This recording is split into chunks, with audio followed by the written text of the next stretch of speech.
Weights have been lifted. Sprints have been run. Preparation for today's game is history. It's time to get it done. You're listening on MichiganSportsRadio.com.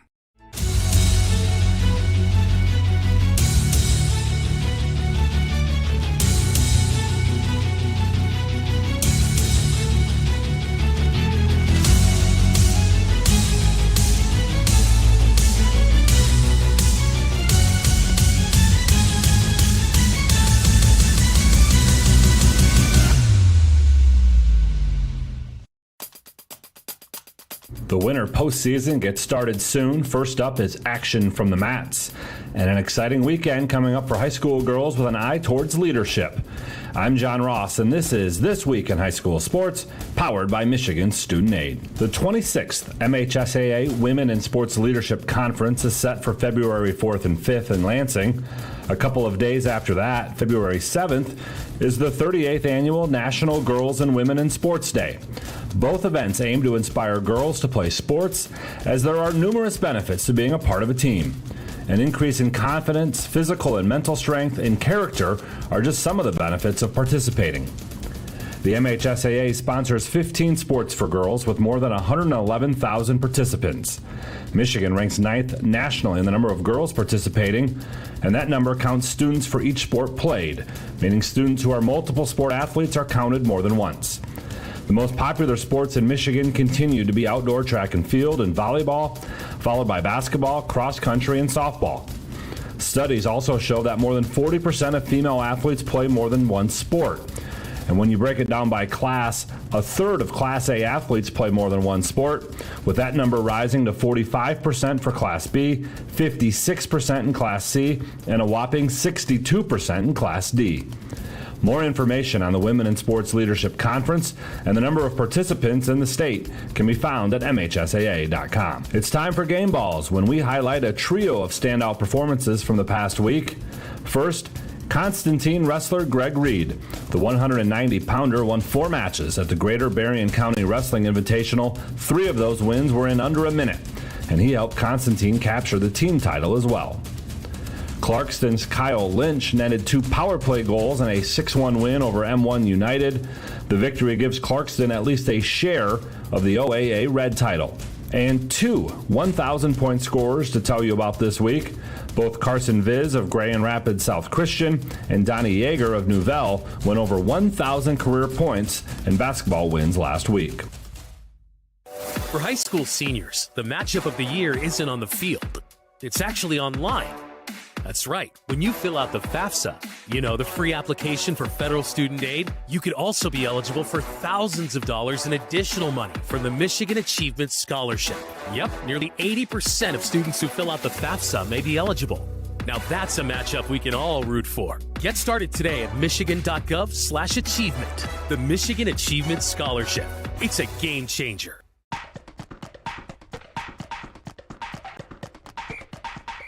Our weekly Be the Referee feature takes a look at the fine art of officiating with registered official Paige Winnie.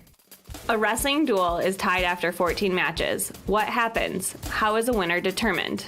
There are 17 possible criteria used to break ties, starting with advancing the team penalized the fewest number of team points for flagrant misconduct or unsportsmanlike conduct. The 17th and final tiebreaker, if needed, is a simple coin flip. But how often are these steps actually used? A regular season dual meet last week went to the 7th tiebreak. And in 2017 Division III Finals, Richmond beat Dundee for the state championship by going to the 8th step in the tiebreaker procedure. Richmond had scored more total first points and was crowned the winner. Thanks, Paige. Now more than ever, we need officials. If you're interested, please go to the MHSAA website now to register. Now that you know how to deal with tiebreakers and wrestling duel matches, let's go over the wrestling postseason schedule. Team districts start on February 7th for Divisions 1 and 3 and February 8th for Divisions 2 and 4. It's the first winter sport postseason to get started, and team regionals are Tuesday, February 14th. Individual districts will start on February 10th. Regionals for boys will be on the 17th, and the girls will wrestle regionals one day later on the 18th. Team wrestling finals will be on the 23rd and 24th at Wings Event Center in Kalamazoo. And individual finals will be March 1st and 2nd from Ford Field in Detroit. The final round will be Saturday afternoon with all 5 championship mats, Divisions 1, 2, 3, 4, and the girls division, starting at about 3:45 p.m. Ticket information for all rounds can be found at MHSAA.com, as well as the latest brackets, locations, scores, and more. You've been listening to This Week in High School Sports, powered by Michigan Student Aid, a production of the MHSAA Network. Thanks for joining us. I'm John Ross, and we'll be back next week.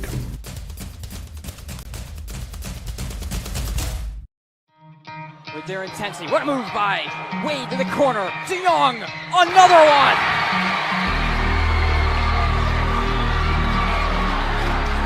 DeBoer regathers, takes it to the front of the net, and skies one behind Louiselle, and scores! 2-1 Grandville. Hello everyone, and welcome to the Breslin Center and game night on Michigan Sports Radio. Nate Dreyer, Chandler Timmer with you here.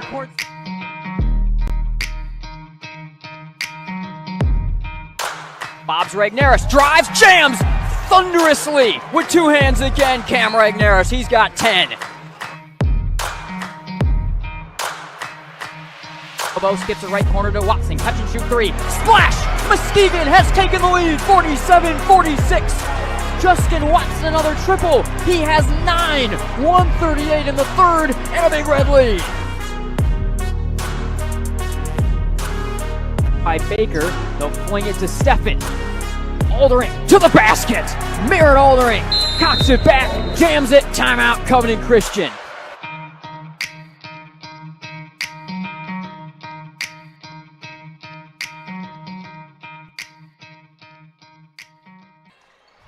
And hello everyone, welcome to game night on Michigan Sports Radio, and welcome to the Quest Center. We roll on to the midway point now of the boys high school basketball season, or I guess beyond the midway point of the conference season. Nate Dreyer, Chandler Timmer, and we've got one of the best of the non-conference clashes across the area as teams are looking to reset and get that momentum for the second half run of the year. Grand Rapids Christian, a top 2 team in the area based on what poll you look at, a top 2 team in the state in Division II based on whatever poll you may look at, and Grandville coming off a big win against Hudsonville. Chandler, it is a real test tonight. The Bulldogs have a lot of momentum after they won at the new field house, got their first win at Hudsonville since the 2018-2019 season.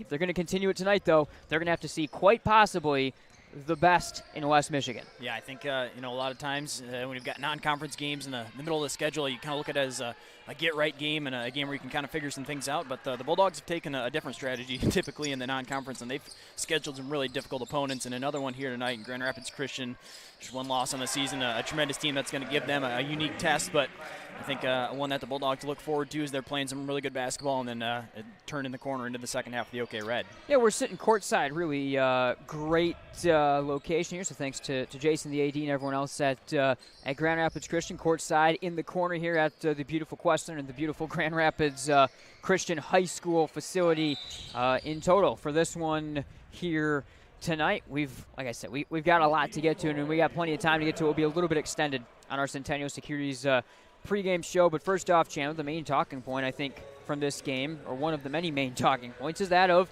Desmond Young. Grandville last year hosted Grand Rapids Christian. The Eagles won 62-39 in that game. But Desmond Young, formerly the head assistant for head coach Eric Taylor here at Grand Rapids Christian, coming to Grandville, of course, building this program to already be such a solid force within the OK Red.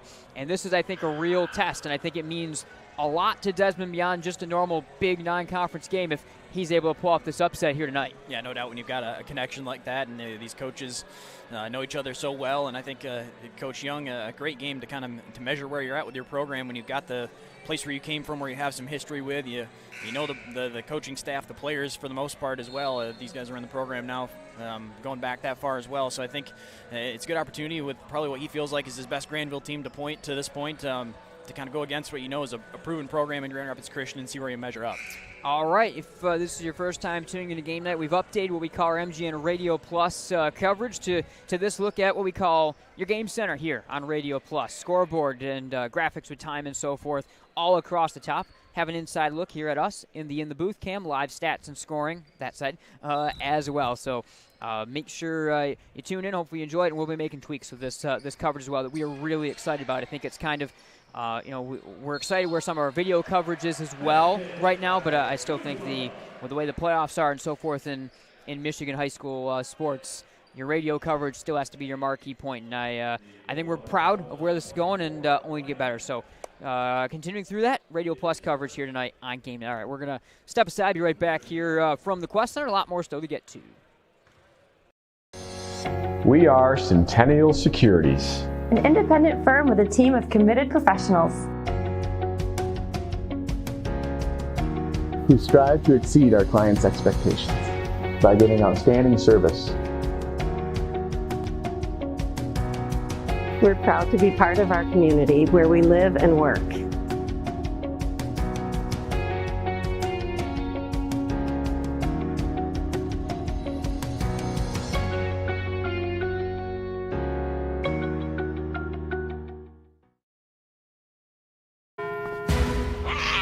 You can feel confident choosing Farmers, which means a black cat doesn't always spell bad news. What about a gang of them? Actually, a group of cats is called a clouder. Isn't that right, tough guy? We are farmers. Bum, bum, bum, bum, bum, bum.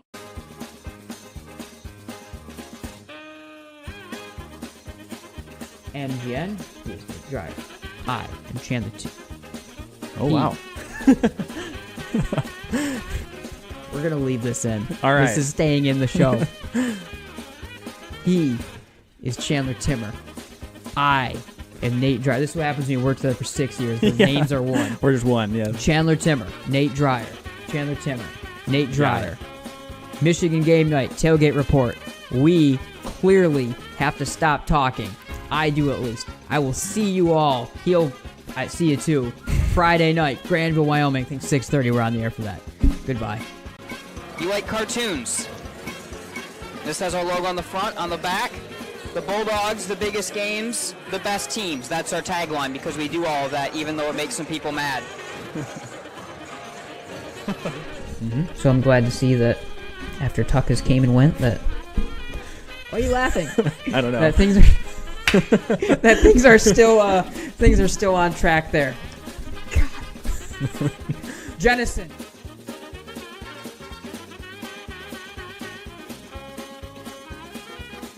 Things that stand out. Davison is going to kick everyone's. Bleep that. All right, welcome back, everyone, to the Scott Bates Farmers Insurance Agency pregame show. And he has returned. He's still on the beach. We've been bugging him about it all week long, but Chandler Timmer joins me here on the Bates Agency pregame show. CT, you seem to be doing better than the rest of us. Yeah, I know it's pretty nice down here. I kind of like covering basketball this way. I'm sure you do. Looking at this moving forward.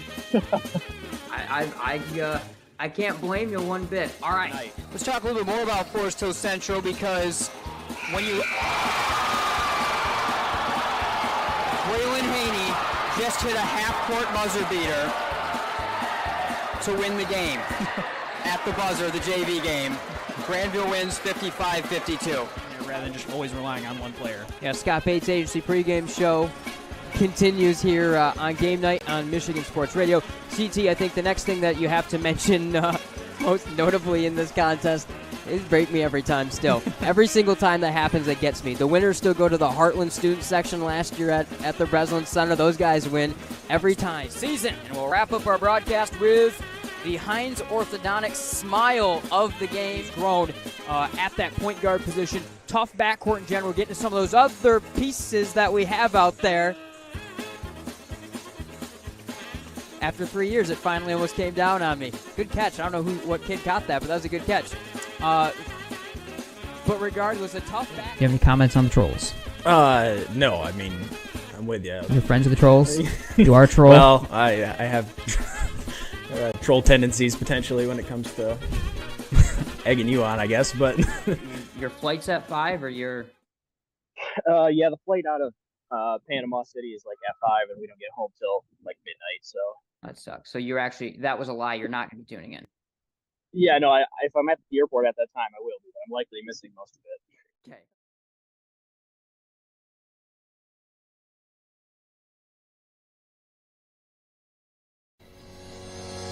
We are Centennial Securities, an independent firm with a team of committed professionals who strive to exceed our clients' expectations by giving outstanding service. We're proud to be part of our community where we live and work.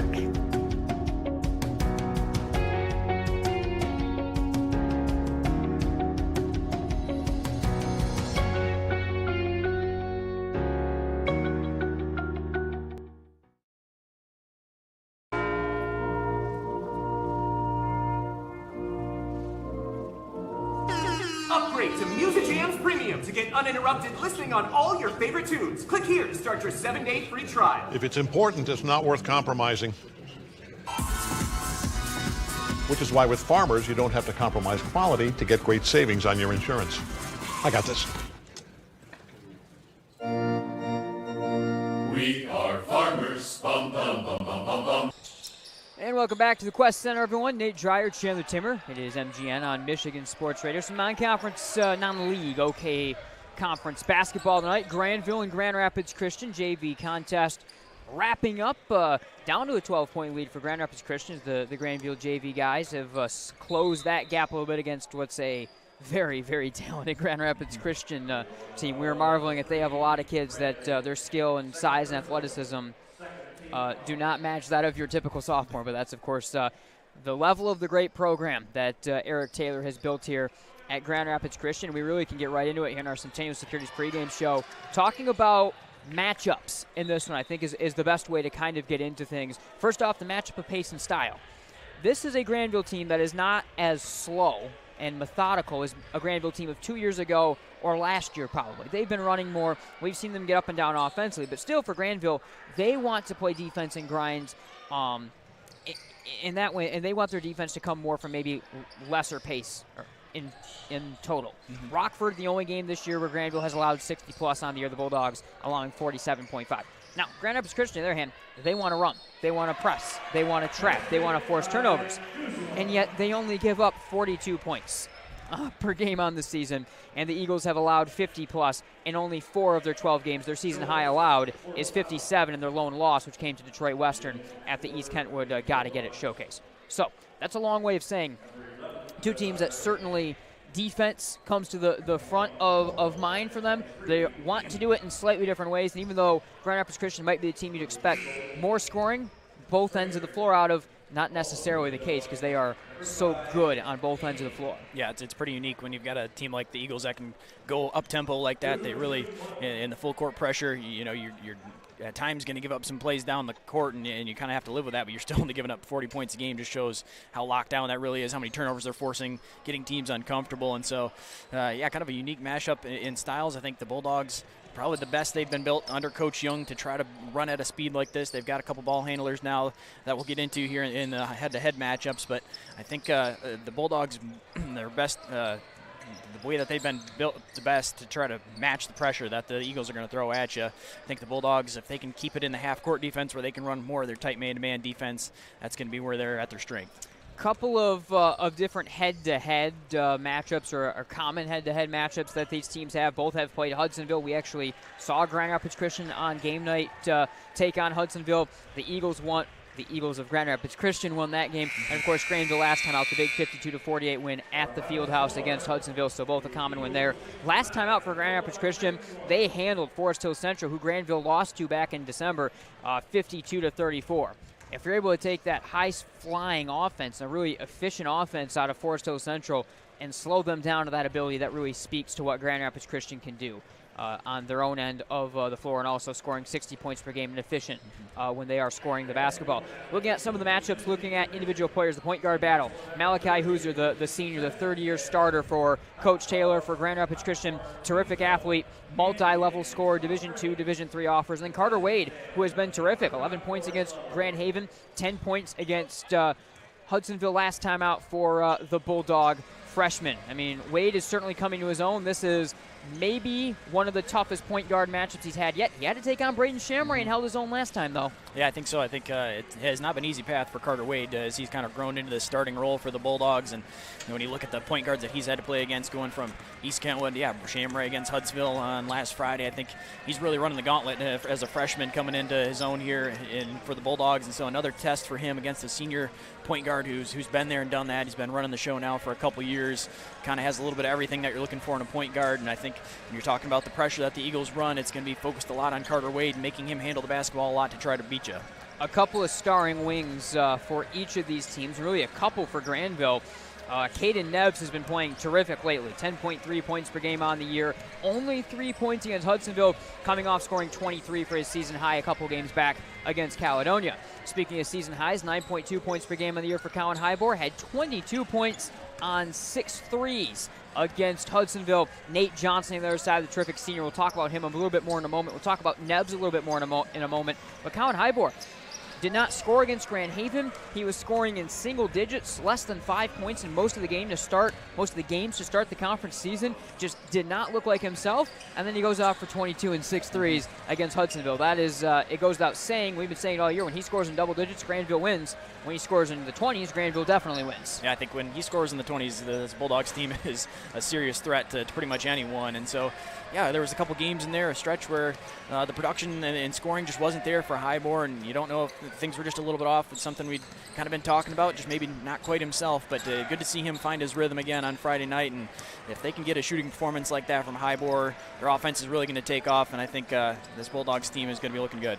I think we should maybe call the layup lines or the dunk lines for Grand Rapids Christian, because I think 3 straight Grand Rapids Christian Eagles players just did a reverse 360 dunk in the layup lines. So if you want to know a little bit of the athleticism and ability of these teams, and you certainly see it there. And one of those guys is Nate Johnson, 6'6", senior, had 20 points and 6 steals 2 games back against Lowell. He scores in double digits on the year. Again, 6'6", shoots the ball, slashes, can get to the basket with authority. You know, a guy like Neves, a guy like Highbor are going to have their hands full with Nate Johnson, who is, I think, one of the most underrated players in the area. And if it weren't for Jalen Owenga, who we'll talk about in a moment on his own team, I think he'd be even higher regarded, and he certainly deserves every bit of recognition and more, because Nate Johnson is a heck of a ball player. Yeah, he sure is. I think you're exactly right. Gets a little bit overshadowed by what Owenga does for this team, but has a very similar skill set when you got a guy that can play out on the wing like that, has some size, can attack, can shoot, and do a lot of the same things that Owenga does, and just doesn't get as much of the recognition, but a guy that the Bulldogs have to keep your eye on, because he can score, as you saw there, 20 points in the previous match against Lowell. A Grand Rapids Christian team for head coach Eric Taylor that has turned out more D1 and professional talent than anyone else in the area for sure. I think they've got 2 or 3 players in the NBA right now. They have an NFL player right now as well. They have a wall that has their pro jerseys of current or recent current, I guess I should say, players. Of course, there's Avery Tillman in the NBA. Of course, Kobe Buffkin in the NBA currently as well. So they have a knowledge base and have these kind of players. Jalen Owenga is one of the more special players they've had in that regard. Toledo signee, 6'8", 6'9", athletic, plays on the wing. Technically, a 6'9" guard is the best way to describe him. We've seen his ability to stretch from the basket increase throughout his playing time. He does truly everything, and he does it at 6'9". He does it as pretty much the only player all year long that Cam Regneris will see that he's shorter than. Yeah, I think that's going to be an interesting matchup between those two, and we'll see, at a similar size there, what Owenga's skill set. He's definitely a player that's grown into his frame a little bit more and gotten physical as his career's gone along, but yeah, still a tremendous player out on the perimeter. Can shoot it, can dribble it as well, and just not many players at this level that you can find a matchup and feel pretty good about. And they got a ton of other size as well. Carter Goodike is a 6'6" wing that they will bring into that starting lineup as well. Just mentioned Cam Regneris, 14.2 points per game on the year for the Grand Valley State signee. Had his second triple-double of the year with 13 points against Hudsonville. He continues to hit his stride. It's a unique matchup because he likely isn't going to be matched up head-to-head with Owenga but we may look back at the end of the game and say the better production there goes a long way in who winds up winning the game. And also, Oinga slashing, I think we're still going to see Regnerus have to do a lot to stop him defensively, even if Oinga wants to play at the perimeter. Yeah, I think so. I think you got a couple of the guys that we talked about on the wing, and Oinga in there as well, that they can drive and try to get to the rim. And as we know, Regnerus is going to be trying to protect the rim for the Bulldogs. And so even though it might not be that matchup all the time out on the perimeter, it's going to be Regnerus still trying to guard the paint there for the Bulldogs. And so you'll kind of get to see those guys go head-to-head a little bit in that area. All right, a lot more still to get to here in our Centennial Securities pregame show. As you can see up on our graphic clock on your game center, under 15 minutes until tip-off. In this one, we're going to step aside, be right back here from the Quest Center. Was founded based on the belief that the interests of our clients must always come first. We listen and understand your objectives before making a recommendation. We customize the portfolio of investments to fit your goals. It is our commitment to provide a strong line of communication. Our services include family wealth management, saving for retirement, and estate planning and trust services. Getting started is as easy as picking up the phone. After all, when everything is said and done, isn't it about time? It's the final game, folks. This one wins the series. Struck out with the cheap seats? Important things aren't worth compromising. At Farmers, we offer both quality insurance and great savings. Here, take mine. We are Farmers. Bum, bum, bum, bum, bum, bum.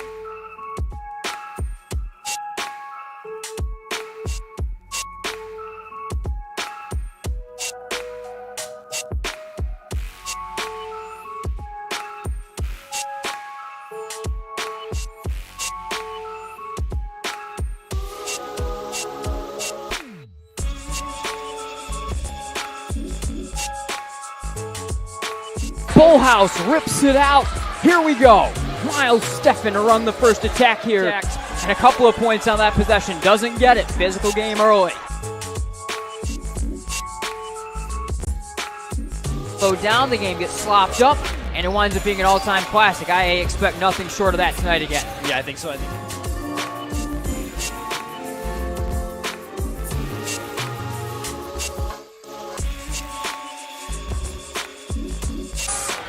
Neves, corner, got one. And a timeout from Vanderslice Gymnasium.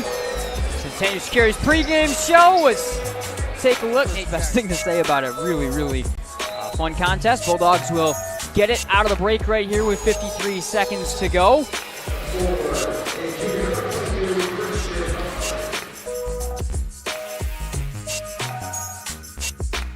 Hey everyone, Nate from Michigan Game Night. If you haven't already, make sure to check out the end.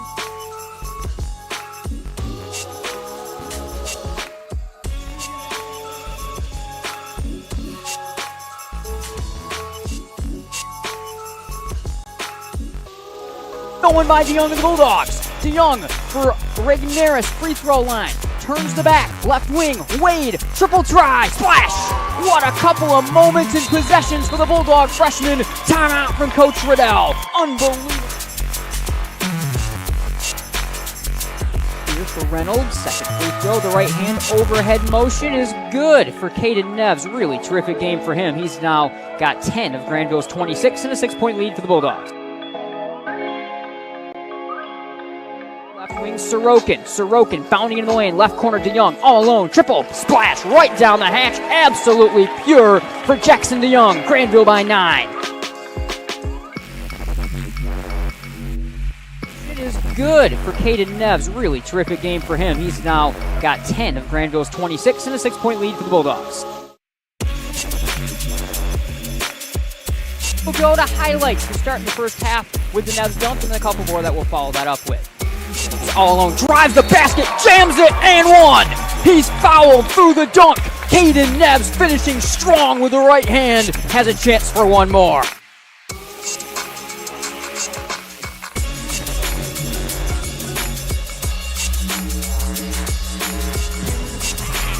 You can feel confident.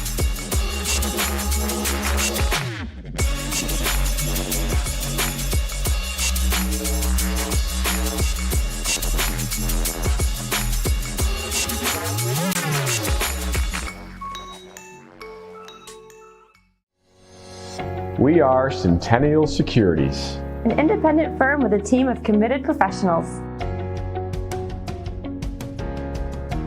who strive to exceed our clients' expectations by giving outstanding service. We're proud to be part of our community where we live and work.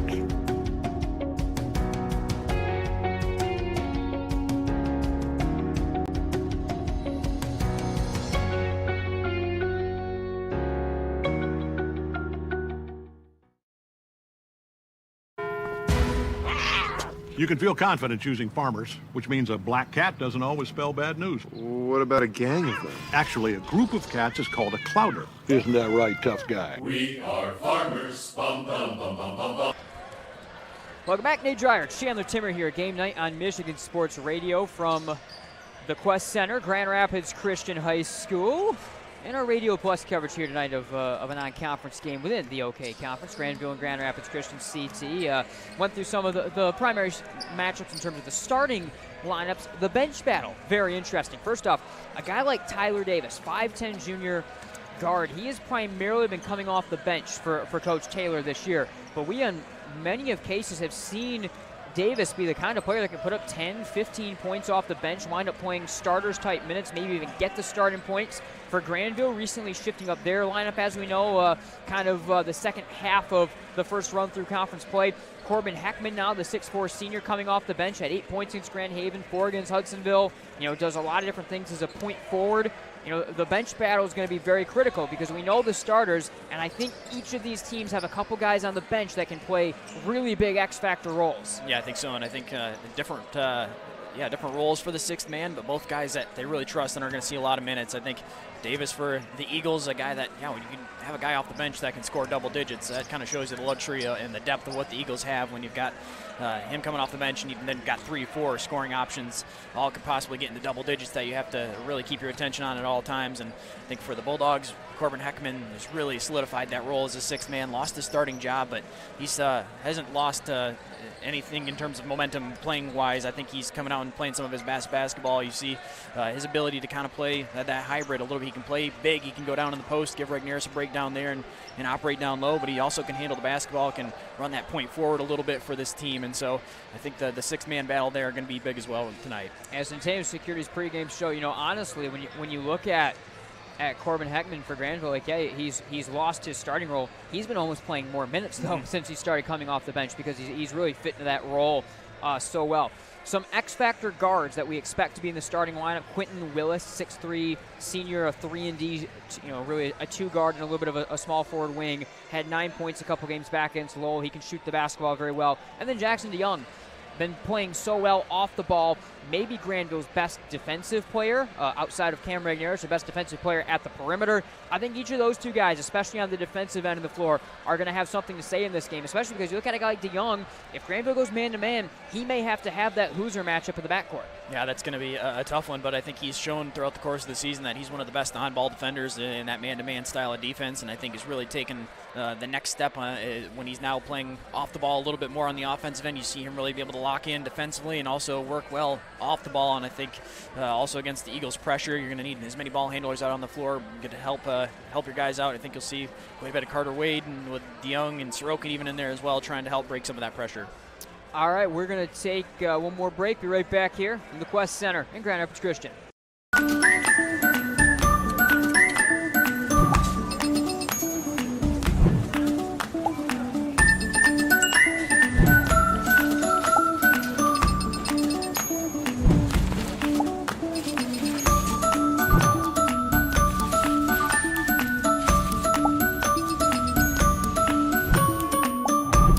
What would you do with some extra time? Shop Fastlane today. Somebody once said life moves pretty fast, and that's exactly how we like it. Want to build something? Great. Start businesses, build bridges, raise a whole city. Future in fighting crime? Want to save lives? Do it all here. But you've got to go forward fast. Because today is now, and tomorrow is soon. And to get ahead of the game, you got to get ahead of your time. This is your future, so take it and move all of us forward. Are you looking for a new career? Aetna Supply is hiring. Aetna Supply is Michigan's #1 plumber wholesaler, servicing local customers for over 50 years. They offer great benefits, a 401k with company match, quarterly bonuses, and no Sundays. Once again, check them out at aetnasupply.com/careers or click on their logo on the Michigan Sports Radio homepage. Have you recently collided with a deer or been caught in an unfortunate accident? Don't worry, Car Center Collision and Glass is your trusted partner to bring your vehicle back to life. With convenient branches in Cedar Springs, Burton Heights, Alpine, and Big Rapids, we're right around the corner to provide expert assistance. From collision repairs to mechanical fixes, we're your one-stop solution for all your car needs. Check us out at carcentermi.com.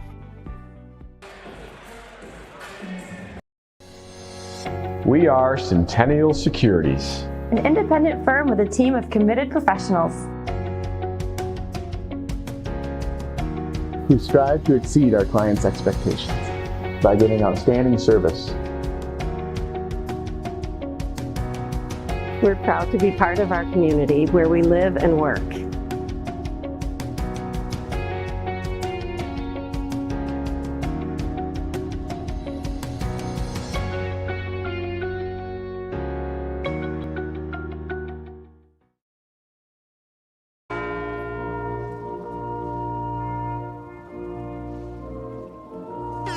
Upgrade to MHSAA Premium to get uninterrupted listening on all your favorite tunes. Click here to start your 7-day free trial. If it's important, it's not worth compromising.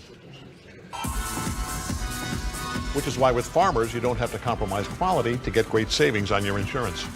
I got this.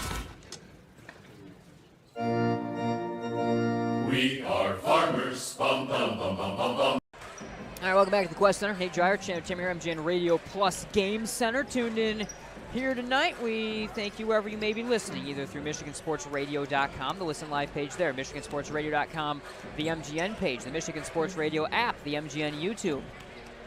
I don't know if there's any other bootleg streams you can find of us. We used to have a Twitter stream, but we haven't had that since it became X. So wherever you may be tuned in, we thank you for tuning in here. Really fun non-conference game between Grandville and Grand Rapids Christian here this evening. Again, one last run through the stats. Eric Taylor's team for the Eagles, 11-1 on the season, unbeaten within the OK White, still waiting for their first showdown against Northview that has been rescheduled. They're scoring 60 points per game on the year. They're giving up less than 43 at 42.7 points per game on the year. Grandville now 9-3 and riding a 3-game win streak after taking down Hudsonville last time out for Coach Desmond Young. The Dogs scoring 54.8 points per game on the year. They allow 47.5. Chandler, at the end of the day, we obviously know that Grand Rapids Christian is the heavy favorite. They're the heavy favorite against pretty much every team except for maybe Northview that they play this year on their schedule. What are some of the things that Grandville's going to have to do if they're going to win this game? Obviously, you can talk about slowing down Olinga. You can talk about what Grandville's offense is. It's a long question. We got 2 minutes until the anthem, and it may take you all 2 minutes to break it down. Yeah, I think so. I think they're going to have to have a lot of things kind of break their way tonight. But I think the formula you're looking for is you got to be able to handle the pressure, number one, against what the Eagles are going to throw at you. They're turning the basketball over a bunch of times, and the Eagles are able to get out and run. It's going to be a long night, more than likely, for the Bulldogs. And so I think it's going to be a lot of pressure on the ball handlers and the guards for the Bulldogs in order to handle that, try to get themselves into the half court. That'll be step number one. I think offensively, you really need Highmore and Neves to get it going on the same night. It's kind of been an alternating, one guy goes off and the other one's had kind of a quieter night, and it was Neves much games in a row, then Highmore the big game against the Eagles of Hudsonville. And so I think those guys both probably going to have to score in double digits for the Bulldogs here tonight and get them going and aggressive early on. And I think from there, yeah, the defense, there's a lot of guys that we talked about. Olinga, Hoser as well for the Grand Rapids Christian team that you got to lock down defensively. But I think the man-to-man style of defense, if they can keep it in the half court and avoid that transition game, the defense at least has a chance to try to hold things intact. That's my other question for Grandville in terms of strategy. We know that they want to go man-to-man. They did go zone for the bulk of the game against East Kentwood. I think that's something that certainly is going to be in Coach Young's back pockets. If this game starts running, if he is able to try to slow it down a little bit, I certainly would look to the zone as a possibility for what the Bulldogs may be looking to go to. Yeah, I think so. I think when you've got the size that this Grandville team does on the defensive end, and you're maybe trying to slow down and limit some of the driving lanes for this Grand Rapids Christian team, a zone definitely something that they could throw out there, and they've used effectively at times in the past, earlier this year, last year as well, and so always an option to try to break that out if you need to switch things up during the course of the game. All right, both teams wrapping up their warm-ups. We will take it on to the PA for the national anthem player intros in just a moment. Grand Rapids Christian and Grandville, thanks for tuning in to the Centennial Securities pregame show here on game night. We'll see if the 11-3 Bulldogs can pull off what would certainly be their biggest statement win of the year, as it's kind of that midseason tune-up, and it certainly is a hard matchup for both these teams for a midseason tune-up, as the conference play starts back up on Friday.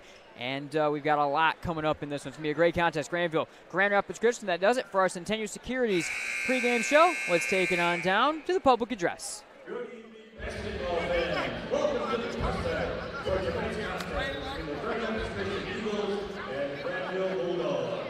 A special welcome to our friends and fans from Grandville High School. At this time, we ask that you stand here able and gentlemen, please remove your hats. Our Eagle banner honors our country and reminds us of the freedoms we have and of the men and women who have fought and continue to fight for the liberties we all enjoy. We invite you to join in singing as we unite our hearts in our national anthem.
Thank you. Ladies and gentlemen, before we begin our game, please draw your attention to our referees. Their commitment to our athletes, coaches, and the sport of basketball make our game possible. Their expertise and hard work deserve our respect. Let's join in a round of applause for tonight's officials.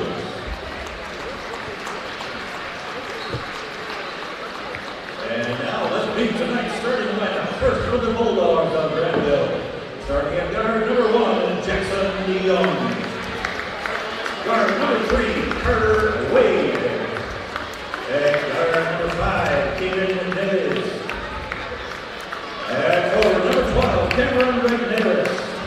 And at forward 33, Colin Highwood. A special welcome back to head coach Desmond Young. Coach Young is assisted by Ryan Wade, John Teskey, and Brad Sanders.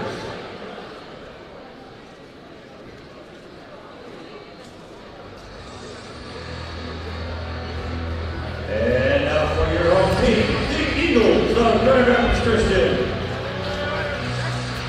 Starting at guard, a 6'1" senior, number 1, Malachi Hooser, the second. And forward for the Eagles, a 6'4" senior, number 2, Carter Goodnight.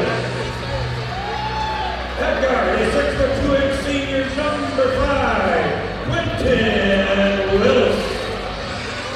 At forward for the Eagles, a 6'5" senior, number 10, Nate Johnson. And in center, a 6'9" senior, number 32, the big man in the middle, Jalen Owenga. All right, we are ready to go from the Quest Center. Head coach Eric Taylor breaking out Malachi Hooser, Carter Goodite, Quentin Willis, Nate Johnson, and Jalen Owenga. And Coach Young, in his return to his old stomping grounds at Grand Rapids Christian, brings out DeYoung, Wade, Neves, Regneris, and Highborg. Grandville in the traveling maroon uniforms, numbers in gray, trimmed in black. The home whites for Grand Rapids Christian, numbers in navy blue, trimmed in baby blue with navy trimming on the shoulders and the bottom of the short legs.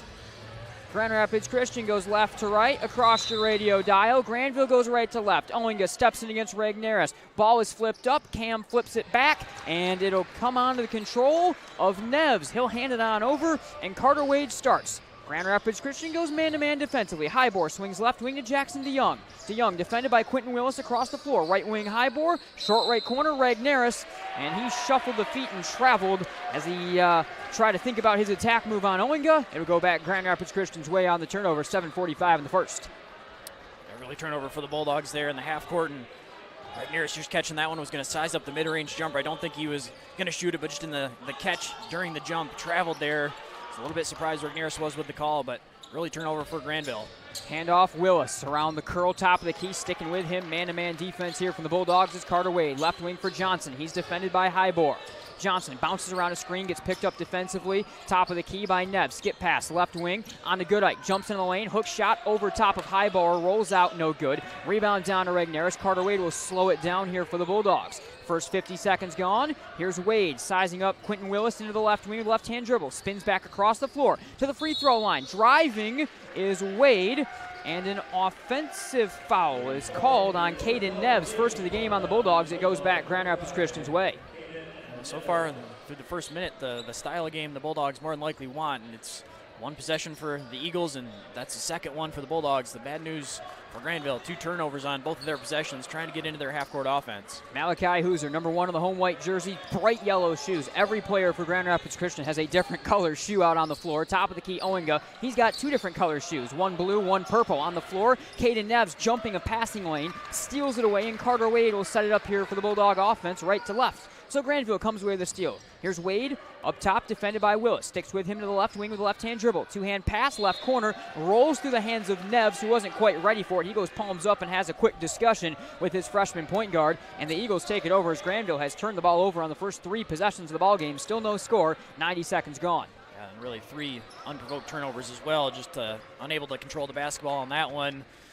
Moving screen, offensive foul, and then a travel, and Bulldogs have yet to get a shot up. Olinga left elbow gets picked up defensively by Regnerus. Gave a shoulder, long hook shot, too strong, rebound, and a fight for it. Caden Neves is going to pick up his second foul as he kind of plastered Quentin Willis, who is slow to get back up to his feet down. An awkward entanglement right there, and that'll be 2 fouls already on Caden Neves as Quentin Willis is back up to his feet after he caught the back of his head and is a little shaken. He will leave the floor as he got tangled up with Caden Neves along the baseline. Corbin Hackman, Tyler Davis, the 6 men for each respective teams into the ballgame. Willis takes a seat, and Grandville sends Neves with that second foul to the bench. Handoff, Johnson from Olinga, drives free throw line, dump pass, Olinga power dribble, right hand hook shot over top of Cam Regnerus is good, and Olinga gets our first points of the ball game for the Eagles. Yeah, there we see the 2 big men matched up against each other right there. Olinga getting the better of the first matchup, able to go strong to the right hand. Carter Wade left wing, skips it left elbow to Regnerus. Handoff back on to Wade left wing, working the power or the pivot foot, drives free throw line, jump pass left wing. Heckman reaching pass, looking for Regnerus, stolen by Olinga, outletted up the right side of the floor to Goodike, spins into the lane, reaching shot around the defense from Highbore is no good. Rebound ripped down by Heckman, he'll run the floor. Corbin Heckman up the middle, gave a fake, gave a shoulder into the lane, works the pivot foot, leaner off the window, circus shot, 360s, will not fall, and it goes back the other way with Grand Rapids Christian and Davis. Davis to the top of the key, drives down the left side of the lane, reaching layup, blocked by Regnerus into the student section, stays with Grand Rapids Christian.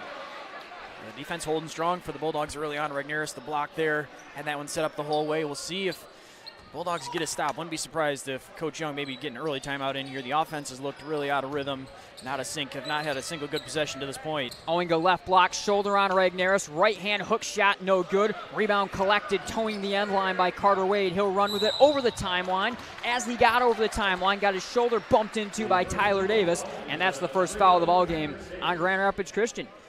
Nearly 3 minutes gone, still 2-0 Eagles here in a grinding, tough offensive start. Cam Regnerus, terrific defensively. Grandville, a couple of unforced errors and turnovers early. Right to left over the timeline. Carter Wade, skip pass, right wing Jackson DeYoung, defended by Hooser.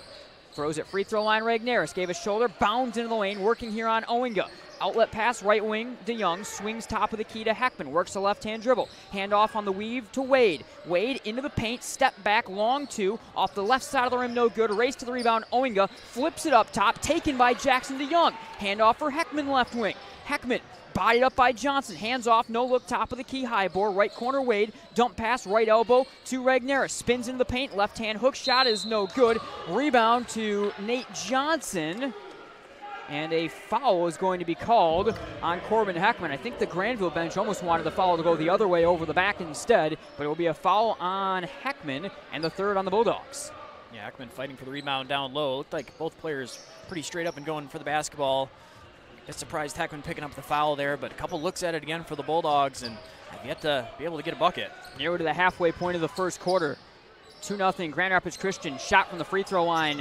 Johnson short off the front rim. Rebound collected off the roll by Cam Regnerus. Right to left over the timeline. Wade throws it all the way right corner to Heckman and back. Nate Johnson comes out on the Wade. Bounces around to Regnerus. Screen top of the key. Stops. Feeds an extra pass left corner for Hybor. Hybor reaching past left block Regnerus. Turns the back on Oinga. Regnerus spins into the lane. Exit pass. Tips on to Hybor. Catch and shoot three. Right corner. Misses everything strong. And Davis is off and running. Flips it on to Nate Johnson. Johnson to the basket. Corrects over top of Regnerus and scores. 4-0 Grand Rapids Christian.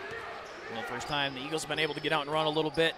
Regnerus trying to get back and standing straight up, trying to prevent himself from committing the foul. Had to do so, and Johnson able to go strong and lay that one in. Regnerus left block, turns the back on Oinga. Left corner, Heckman thought about a three, gives it back to Regnerus. Gave a fake shoulder, dump pass up top to Heckman. Heckman, right wing, Hybor. Extra pass to the corner for Wade. No space anywhere for Grandville's offense. Left corner, Heckman dumps it into the paint. Regnerus, power dribble, turns against a double team. Hook shot, no good. Rebound, Oinga. He's standing very well defensively in the paint against Cam Regnerus. 3 minutes to go, 4-0 Grand Rapids Christian in the first. The Bulldogs, you got to find somebody that's willing to go and get one right now, and they've tried to get at Regnerus a couple times, but as you said, Oinga doing a really good job holding his ground defensively. Carter Goodite, right wing, stutter step, drives, and a travel as he did shuffle the feet. A bit of a delayed call on the travel, but Goodite turns it over. Grandville takes it back, 2:46 in the first. I think if you were to tell Coach Young's team that they allowed only 4 points at the 2:46 mark, they'd be pretty happy. The problem is Grandville has yet to score against the best defensive team in West Michigan, maybe one of the best defensive teams in the state of Michigan. Carter Wade snaking up the floor, left wing, Regnerus, triple try over top of Oinga. No good, that one was short. Rebound down to Johnson. He's curling up the middle of the floor. Johnson stops top of the key, crosses around a screen down the left side of the lane, throws it left wing for Davis. Davis, stutter step top of the key, left wing Johnson, left corner Hoosier, reaching pass, left block for Goodike, whips it up top. Oinga, catch and shoot three, rattles out, rebound Hybor on the way. 2 minutes to go, plus 10 seconds or so. 4-0 Grand Rapids Christian. Wade off the drive, right corner. Heckman toes the line, launches a three, rattles out. Grandville still unable to get their first points of the game. 6 minutes in, it's 4-0. Left block for Oinga. Oinga gave a fake shoulder up top. Goodike stutters and travels again. Grandville will take it over again. Both offenses just continue to fight it here. I think the Eagles able to get a couple buckets early on, but now some turnovers as well as another travel out on the perimeter looking to make a move with the basketball, and partial credit to the Bulldogs defense, tight man-to-man, and holding that and shutting that driving lane down right away. Give and go, Wade to Regnerus, back to Wade to the free throw line. Pull-up jumper, the freshman splashes that one down, and Grandville has their first points of the game. Carter Wade gets the top two in the lane. Bulldogs hoping that's what wakes him up. He needed somebody to go and get one. Carter Wade finally able to pull up and hit that mid-range shot, and now you hope the rest of the things start to click on offense. Hoosier drives to the basket, reverse layup, too strong. Rebound DeYoung, on to Wade. He'll slow it down, now throws it over the timeline to a sprinting DeYoung. Spin pass, left corner, Hybor. Back to Regnerus, left elbow, spins in the lane, left-hand hook shot is good. Nice touch on that one from Regnerus. We're tied at 4. Just like that, 2 really good possessions for the Bulldogs. Started with a Carter Wade jumper. Regnerus there able to make a move. Started a little bit more in the mid-range, work his way down into the low post rather than just the catch down on the block. Hoosier drives through a pair of Bulldog defenders, fights up a reverse layup, gets hacked and fouled. That'll be the 4th of the quarter on the Bulldogs, and it will be the 1st on Jackson DeYoung. Exactly 1 minute to go, and 4-all in a defensive slugfest between two teams that love to play defense in the early going. Lefty Hoosier at the line. able to flip the first one pure right down the middle, and Hoosier has his first points of the game.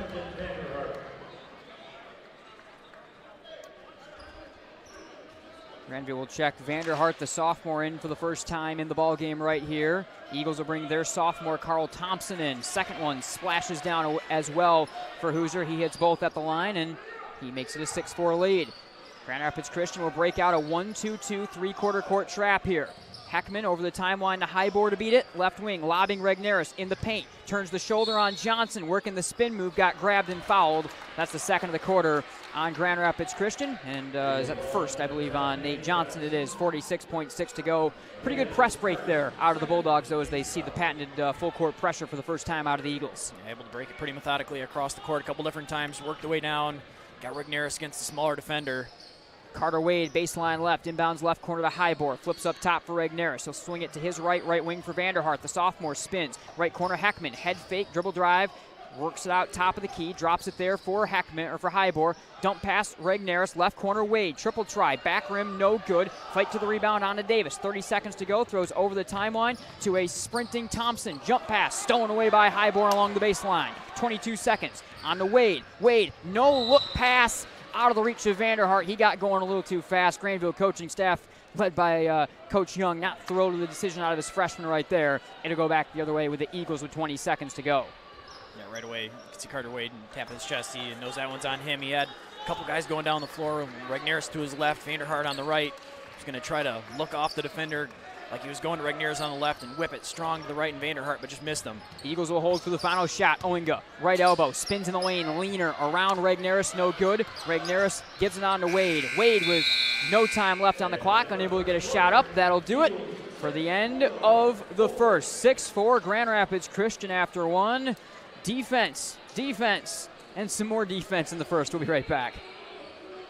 It's a beautiful time of year, but for many, it is also the beginning of allergy season, which means lots of sneezing, itchy, watery eyes, runny nose, constant drainage, or ear pressure. These are all allergy symptoms we regularly treat. Don't let your allergy stop you from enjoying what you love to do outdoors. We have several ear, nose, throat, and allergy specialists ready to see you. Find us online at MichiganENTallergy.com. We look forward to helping you enjoy the outdoors again. Somebody once said life moves pretty fast, and that's exactly how we like it. Want to build something? Great. Start businesses, build bridges, raise a whole city. Future in fighting crime? Want to save lives? Do it all here. But you've got to go forward fast. Because today is now, and tomorrow is soon.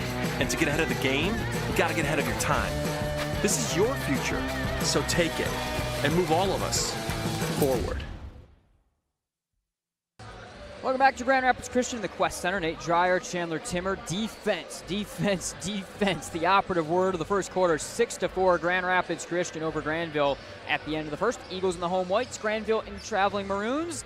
Davis, Hoosier, Oinga, Thompson, and Johnson out there for the Eagles and Coach Taylor. Grandville brings Sorokin and Vanderhart out in the back court on the wing. It is Colin Highbore, and up front the Bulldogs have Heckman and Regneris. Left to right over the timeline. Hoosier will start it up here for the Eagles. Number one in the white uniform again, those bright yellow shoes. Hands off to Nate Johnson. He's got bright green shoes, right wing.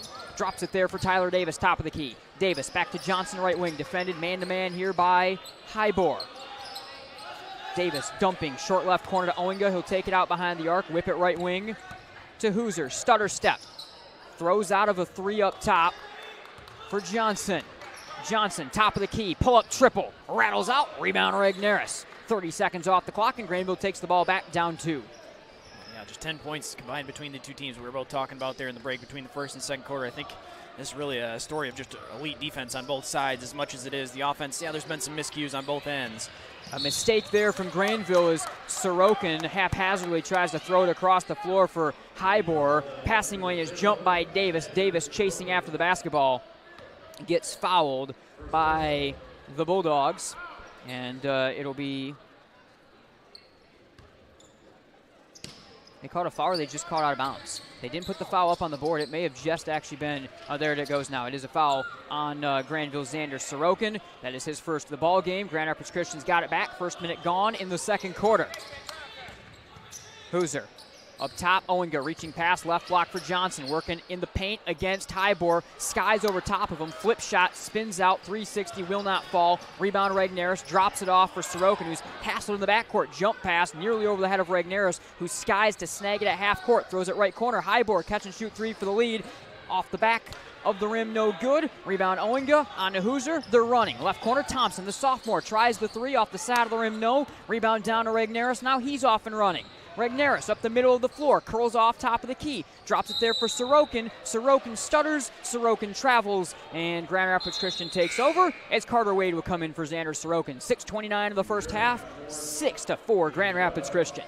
Second quarter starting much like the first quarter for the Bulldogs offensively. A couple turnovers, back-to-back possessions. Right away, Carter Wade back in there to try to run the offense. I think the Bulldogs caught up, going a little bit up-tempo there. They probably want to settle things down. Sorokin trying to make the move with the basketball. Out on the perimeter, got a little bit ahead of himself. Davis to the left wing, man-to-man defense here from the Bulldogs. Watched by a crouch Wade, bounces around a screen, feeds it right or left elbow on Owenga. Bounds in the lane, hook shot, leaning away from Cam Regnerus is good, and Owenga is on the board again. Owenga, nice move, able to absorb the contact down low, but his long arms able to fade away and still finish that shot. Wade to the left wing with a left-hand dribble all the way to the corner. Davis stays with him. Skip pass, top of the key. Heckman drops it right wing for Vanderhart. Dump pass to the right block to Regnerus. Turns the back on Owenga. Up top, Vanderhart swung right wing. Heckman, skip pass, Regnerus back to Heckman. Heckman all the way across the floor, tipped looking for Vanderhart. Ball rolls to Vanderhart, top of the key. He then loses it as it's poked from behind by Thompson. Owenga hands off over the timeline for Hooser. Hooser to Owenga, up top, clutches into a three. Off the back of the rim, no, and the leaping rebound is skied for by Corbin Heckman. Over the timeline, Wade. He's jumped as he gets over the half-court line, lost the ball on the floor. Coach Young is forced to burn his first time out of the ball game as Wade's able to settle it down. We will take a timeout as well and be right back. Cornerstone University. The professors are very open to helping whenever they can. Academic excellence, character-driven athletics, Christ-centered community involvement. Cornerstone has been a great opportunity for me to grow as a leader, just being able to approach people and be warm and welcoming and hospitable. Experience it for yourself. Attend a Golden Eagle Day at Cornerstone for a taste of campus life and the chance to meet faculty and staff. To arrange a visit for your high school junior or senior, go to cornerstone.edu. Cornerstone University. Build a life that matters. Welcome back to the Quest Center. Nate Dreyer, Chandler Timmer breaking it out. 8-4 ball game. Jalen Owenga leading all scores with 4. As defense continues to be the operative word, but right now Grand Rapids Christian starting to up the temperature on their full court defense a little bit. Grandville has struggled with that the last couple possessions, CT. Yeah, the Eagles playing things pretty straight up in the first quarter, but now you're starting to see the aggressiveness and some of the double team and the trapping get turned up a little bit. And the Bulldogs have turned the basketball over in response. Grandville with it out of the timeout. A foul is called as Carter Wade is reached on and grabbed by Tyler Davis, and now one against either team in this second quarter. Very physical game as well. We have not seen a ton of fouls given the amount of aggressiveness. A couple of those early fouls, though, did go on Caden Neves, who, after taking 2 fouls in the first minute or so of the ball game, is back in here for Grandville. Vanderhart takes a seat, lobs it into the backcourt for Carter Wade. Eagles play man-to-man defense. Wade bounding into Davis, clutches up a shot, right elbow, hangs in the air, unable to score those. It rattles off the back rim, no good. Owenga down to the rebound, hands off for Thompson. Thompson up top for Hooser around a screen. 4:52 in the last second quarter, 8-4 Grand Rapids Christian. Hooser fakes around a screen, drives to the basket, reaching layup, a foul gets whistled as the shot misses off the back glass on Jackson DeYoung. That'll send Hooser back to the line, who already is 2 for 2 at the stripe. That's the second foul on Jackson DeYoung for the Bulldogs. Hooser looked like he knew he wanted to take that one himself pretty much the entire way. He was communicating with Owenga out on the wing, giving him a little motion like maybe he was going to get a screen, but the little hesitation there enough to then drive past DeYoung. And a bit of quick confusion as Grandville's going to bring Boston Postman as Cam Regnerus will look like briefly take a seat. Actually, first they're going to try to get him patched up here. Looks like he got a cut across the arm, and they're making him get that fixed before he comes back onto the floor right here. And here comes Cam, so he won't have to leave. And we'll see what this Grandville unit is exactly going to be as Coach Young is talking to one of the officials, getting it set. Jackson DeYoung picked up that second foul. He'll be staying on the floor for the time being, and I believe Postman will swap out for him after the first of these free throws. Hoosier, the lefty at the line. The senior offsets the left foot in front of the right, and he's pure with that one. He's 3 for 3 at the stripe. In a game with not a lot of scoring, Hoosier a couple times been able to drive with the basketball, get himself to the free throw stripe. So as Postma comes in for DeYoung officially, we'll see Willis also come in for Davis, who picked up that foul a moment ago as well. Second one for Hoosier, spins home. He's a perfect 4 of 4 at the stripe. Here comes the three-quarter court, full court trap. Heckman stopped up, right side of the floor, skips it in the backcourt on to Wade. Wade jumping pass, still in the backcourt to Heckman. Now he'll throw it back left side over the timeline to Wade. Bounding into the lane, poked by Owinga. It almost went in on the high poke as it found its way towards the basket. Hoosier picks up the basketball, throws it left wing on to Carl Thompson, the sophomore. Behind the back dribble here for Thompson. Skips it, short left wing on to Goodike. Bounding into the lane, hook shot over top of Heckman. No, fight for the rebound and a foul on the over the back on Owinga. Will go back Grandville's way. 4:14 in the second, 10-4 Grand Rapids Christian. Strong box out underneath from both Regnerus, Heckman. There are 3 Bulldogs really in the area trying to go around the basketball and forced Owinga to try to go over the top and commit that foul. 1-2-2 trap back on right here. The wild man at the point is Thompson running back and forth. Grandville beats it on to Heckman, swings back right side to a leaping Wade. To the right corner, Neves with some space, tries a 3, rattles it down. Caden Neves a triple, Grandville within a score. Neves a bit of the X factor now as he missed a lot of playing time in the first quarter with those fouls, and I think just some of those offensive struggles for the Bulldogs due to that. Ivor a little bit off here tonight so far, and Neves was on the bench, but now that he's back out there, getting the offense going with a deep 3. 3:43 to go. Thompson inside the arc, long pull-up from 18 feet, falls short off the front rim. Neves will run it over the timeline to Heckman, right corner for Postma.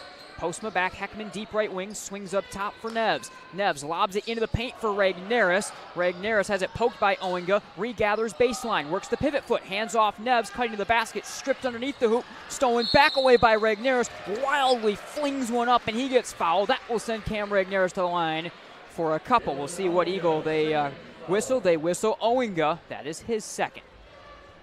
Regnerus bodying him up a couple different times. I think 3 different times they separated and then kind of bodied back up. Initially it looked like the Eagles had the turnover, but able to regain possession. Regnerus goes back at it one more time. This time draws the foul. Regnerus able to get that one to rattle, hang on the left side of the rim, and then fall. One more coming up. The second one is no good. Falls short for Cam. Board down to Owinga. 10-8 ball game with 3:15 in the second. That's the thing when both teams aren't scoring, is you sure can make up that gap close or quickly, even though 6 points feels like 20 sometimes like it did a moment ago. Hand off here for Willis. Down the left side of the lane, Willis gets fouled by Carter Wade, who just kind of got beat, got out of position, decided to hack up the foul and send Willis to the line to earn him there. That's the first foul on Carter. Wade knew he had to go strong for the basketball there. Normally Regnerus is there to help out and protect the paint, but he was drawn out to the wing and guarding Owinga, and so he was not there. Wade knew if he was going to make a play on the basketball, he was going to have to try to poke it free and end up getting a lot of the arm on the way up. Willis, the righty, able to hatch it down the right-hand shot of the first one at the line, and his first point of the ball game.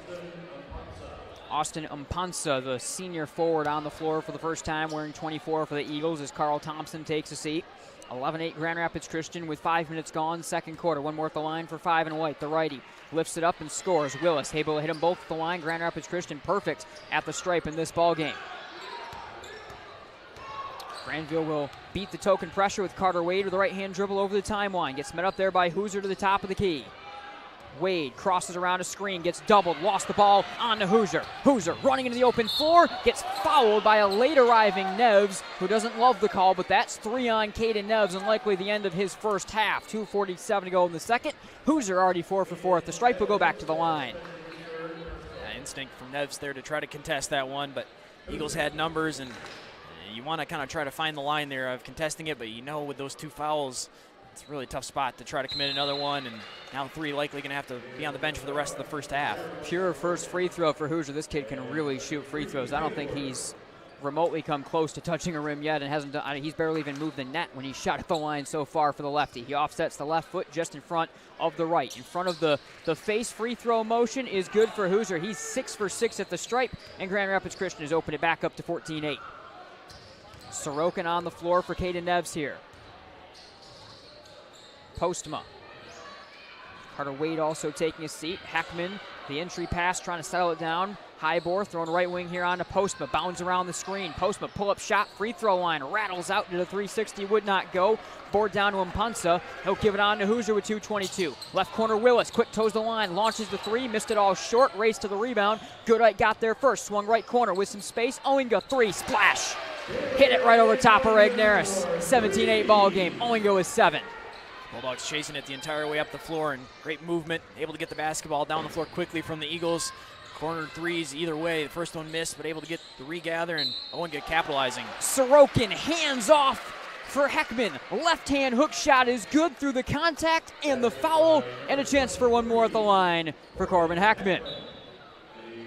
Big response right there from Heckman and the Bulldogs. The Eagles opening up their biggest lead of the game, able to go right down the floor, get a tough look down low for Heckman, who continues to do some solid work down low. Now they put the foul on the wrong side. If it is on Owinga, as that one is good for Corbin Heckman, that would be his third, and Owinga has taken a seat. So I believe that is the third on Owinga. They have to get the scoreboard corrected with the right team picking up the foul. Mpansa lobbing, Goodite drives basket, left-hand shot, reaches around Heckman and scores. We got points in bunches all of a sudden, 19-11. Goodite able to get really good positioning in the middle of the lane down there, and the pass finds him. He can turn and go up. Postma left wing to the corner. Highbore lobbing it for Regnerus. Left block. Picks up the double. Whip pass. Straight in the hands of a racing Malachi Hoosier. Gave it on to Johnson. Johnson, Euro, drive, fouled. It's a block, and it's a shooting foul. And it will send Johnson to the line. It would be 2 shots regardless, as that would put them into the bonus. A bit of discussion here, yeah, if there was going to be a travel called or a push-out potentially offensively, but looks like the Bulldogs are going to get the basketball. They do, so it will be a travel. We'll go back the other way now with the Bulldogs. Both teams 4 fouls against. 19-11 Grand Rapids Christian with 1:19 and less in the second quarter. A bit of foul trouble for Caden Neves. Jalen Owinga, mid-range jumper pulled up. Hackman spins out, will not go. Rebound, Regnerus fights up the putback, gets hacked and fouled by Johnson. And Cam Regnerus will go to the stripe this time for the Bulldogs for a couple. Actually, that foul actually goes on Mpansa, so it'll be his first rather than another one on Johnson. Righty Regnerus at the line, too strong with the first. He's missed a couple free throws already, as Vanderhart will check in for Boston Postma. Still a chance with Owinga on the bench now for the Eagles that Regnerus can go to work here for the rest of this first half. Able to get a strong offensive rebound on the first attempt off the miss from Heckman. Regnerus able to get the rattle and roll on the second one. Good. 4 points now for Cam Regnerus in the ball game. 19-12 lead. Grand Rapids Christian final 102. Going to slow it down right here with Malachi Hoosier. Grandville goes man-to-man defense. Vanderhart picks up Hoosier, and Vanderhart fouls and grabs Hoosier on his drive to the basket. That'll be the bonus now for both teams, and Hoosier, who's a perfect 6 of 6 at the stripe and not the guy you want to send there, will go to the stripe for the Eagles. Hoosier so quick with the first move there. Going to the left side. A little hesitation again, and then first step, he's by the defender. First one is, of course, pure for Malachi. One more coming up for the lefty. 20-12 ball game. Bends the knees, left hand free throw. Got that one, splashes it down as well. 21-12 game, 8 all at the line for Malachi Hoosier. It's going to be tough to find highlights from this first half when the top scorer did it all at the stripe. Sorokin into the right wing, hands off for Highbore. He gets double teamed immediately. Exit pass on to Sorokin, who gets grabbed and fouled. And Xander Sorokin, the Bulldog Jr., will go to the stripe for a couple right here. That one gets whistled on Carter Goodike. Was able to get the basketball out of the trap there. Tough spot. Looked like going to be another spot for a turnover, but able to get it dumped off to Sorokin. Foul coming there on the closeout. Sorokin right hand free throw, spins the first one down. 21-13 ball game. First points of the game for Xander Sorokin. Grandville Jr. bends the knees. Right hand free throw from in front of his face. Rolls out, no good. Board down to Hoosier with 40 seconds. Left to right over the timeline. Hoosier, the lefty, peers at his option. Two-hand pass, right wing for Johnson. Johnson drives in the paint. Floater tipped by Highbore, will not go.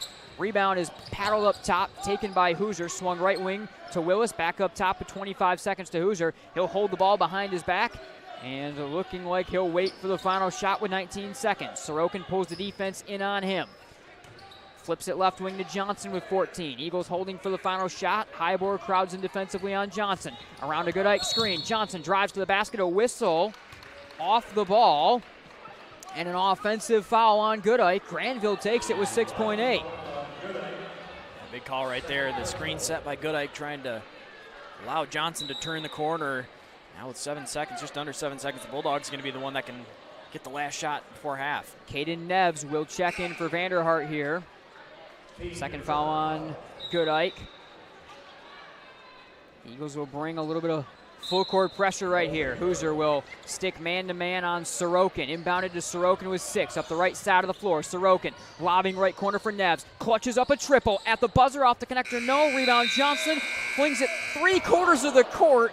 It was dead on line the whole way, but falls just short off the front rim.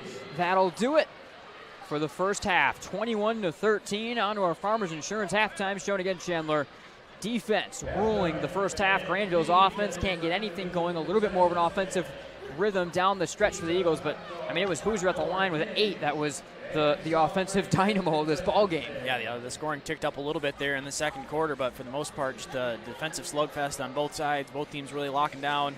There's been some miscues, and I think some things that both offenses feel like they can work on, but for the most part, it's just been really, really good defense on both ends. All right, a lot more still to get to in our Farmers Insurance halftime show. Don't go anywhere. 21-13 Grand Rapids Christian over Grandville at the break. Looking for a great place to buy a used truck or car?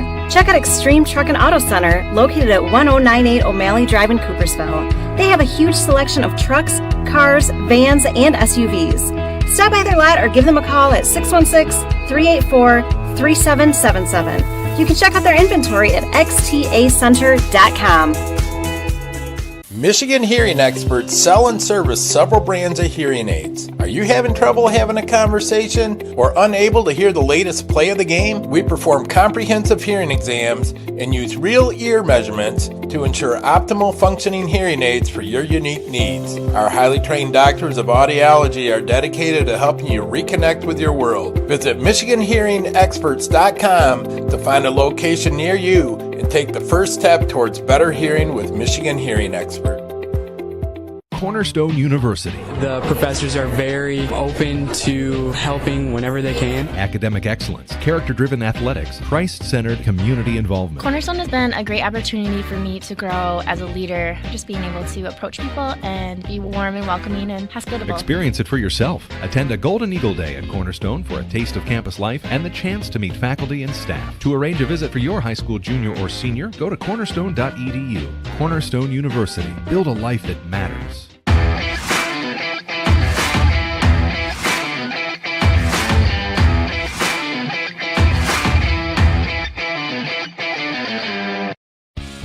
The Grand Rapids Sports Hall of Fame celebrates the city's rich sports history by honoring prominent West Michigan athletes and those who have contributed greatly to sports on a local, state, or national level. A class is elected each year and then honored at an induction ceremony in the fall.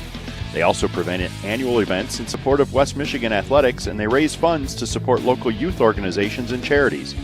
Follow them on Facebook or check out the pictures and biographies of all 181 inductees at grshof.com.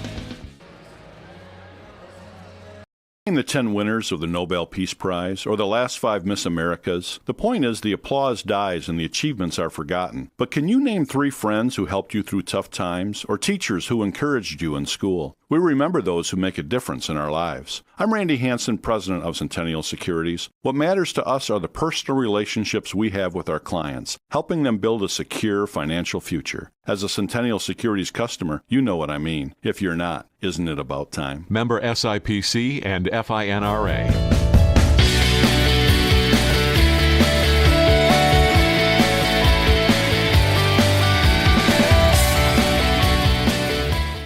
Hey everyone, Nate from Michigan Game Night. If you haven't already, make sure to check out the MGN shop. You can find it through MichiganGameNight.com or the Michigan Game Night page on Michigan Sports Radio. Click on the Buy MGN Merch button or tab on either page and find your way on over. You can check out a store that has hats, beanies, sweatshirts, t-shirts, water bottles, and everything in between, from just simple MGN logo designs to playoff featured designs, designs with famous calls and moments from MGN, and much, much more. Make sure you check out the MGN shop through MichiganGameNight.com or MichiganSportsRadio.com/MGN.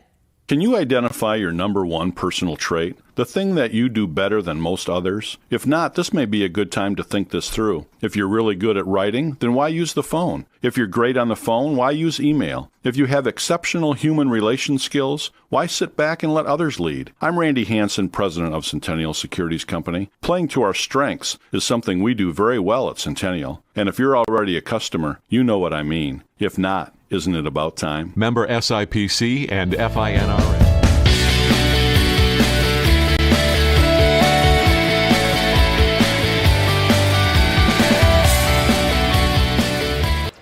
Welcome back, everyone. Farmers Insurance Halftime Show here. Game night on Michigan Sports Radio. Nate Dreyer, Chandler Timmer on Radio Plus coverage from the Quest Center here at Grand Rapids Christian. 21-13 defensive slugfest for sure in the first half of this one.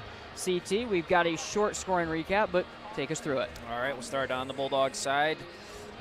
Leading Grandville, Grignaris with 4 points. Then Neves and Heckman each with 3. Carter Wade had 2 and Sorokin with 1 for the Eagles.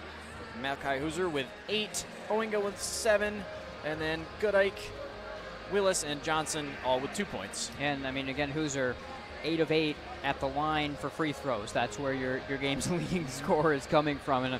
And that goes to tell you a little bit about the way that this game certainly was played in the first half. We did have one highlight that kind of stood out. Cam Regnerus had a pretty good finish for the Bulldogs. Let's take a listen back to that. Timeline to a sprinting DeYoung. Spin pass, left corner, Hybor. Back to Regnerus, left elbow. Spins in the lane, left-hand hook shot is good. Nice touch on that one from Regnerus. We're tied at 4. Just like that, 2 really good possessions for the Bulldogs. I don't know how long this in the booth camp's going to last. I don't like staring at myself. I'm sure our audience certainly doesn't like doing it then. 3:55 here until halftime. And for Coach Young, there's a lot to work on at the half. First off, for Grandville, the defense, obviously, you're more than fine with. You just held one of the most explosive offenses in the area to 21 and a half. The problem is you scored 13 in the first half, and it wasn't necessarily because of a lot of missed open shots. That might have been one of the most impressive defensive clinics I have ever seen in terms of pressure that Grand Rapids Christian brought out. When they were man-to-man, Grandville had no lanes. When they started to bring some trapping and some extra pressure as well, it closed off things even more. I mean, it was a complete suffocation from Grand Rapids Christian. Yeah, it was. Bulldogs from the start really had some issues getting anything going. It started with a couple, looked like pretty harmless turnovers at the time, but it just kind of snowballed the rest of the half. And I think just a lot of credit to what the Eagles are doing defensively, not giving them really any room to breathe anywhere. And when they go to that trap and get a little more aggressive with it, then there was even more turnovers along with it. And so tough for the Bulldogs to try to find an answer when the defense all around, just not a lot of weakness. Yeah, for sure. I think for Grandville, the X factor is probably going to come down to Cam Regnerus. He had 4, which led the team in scoring in the first half. The other X factor is Caden Neves has to stay on the floor. He picked up 3 fouls. He spent almost the whole half on the bench, unable to score. Colin Hybor missed a couple shots as well. So I think it's going to come down big to Cam Regnerus, Chandler. Cam he's going to just have that matchup against Oinga, and he's going to have to find a way offensively to just muscle the ball home sometimes. And that might be Grandville's most efficient potential course of action offensively, and then maybe opens up some things outside. Yeah, we've seen, Regnerus has got that style of game that he in his bag that he can go to, and sometimes you just got to ask him to play a little bit of bully ball in the lane and use a little bit more of his strength to try to bounce off Oinga and get closer to the rim. I think Oinga did a really good job holding on in that matchup and forcing Regnerus away from the basket, not allowing him to be able to pivot towards the rim. And I think those guys will continue to go to it. I think the Bulldogs, when you need an answer, you're gonna turn to a guy like Cam and try to get him to get your offense rolling. Grand Rapids Christian back out warming up. The Bulldogs is about to join them as well. We'll take one last break and be back to wrap up our Farmers Insurance Halftime Show. We are Centennial Securities, an independent firm with a team of committed professionals who strive to exceed our clients' expectations by giving outstanding service. We're proud to be part of our community where we live and work.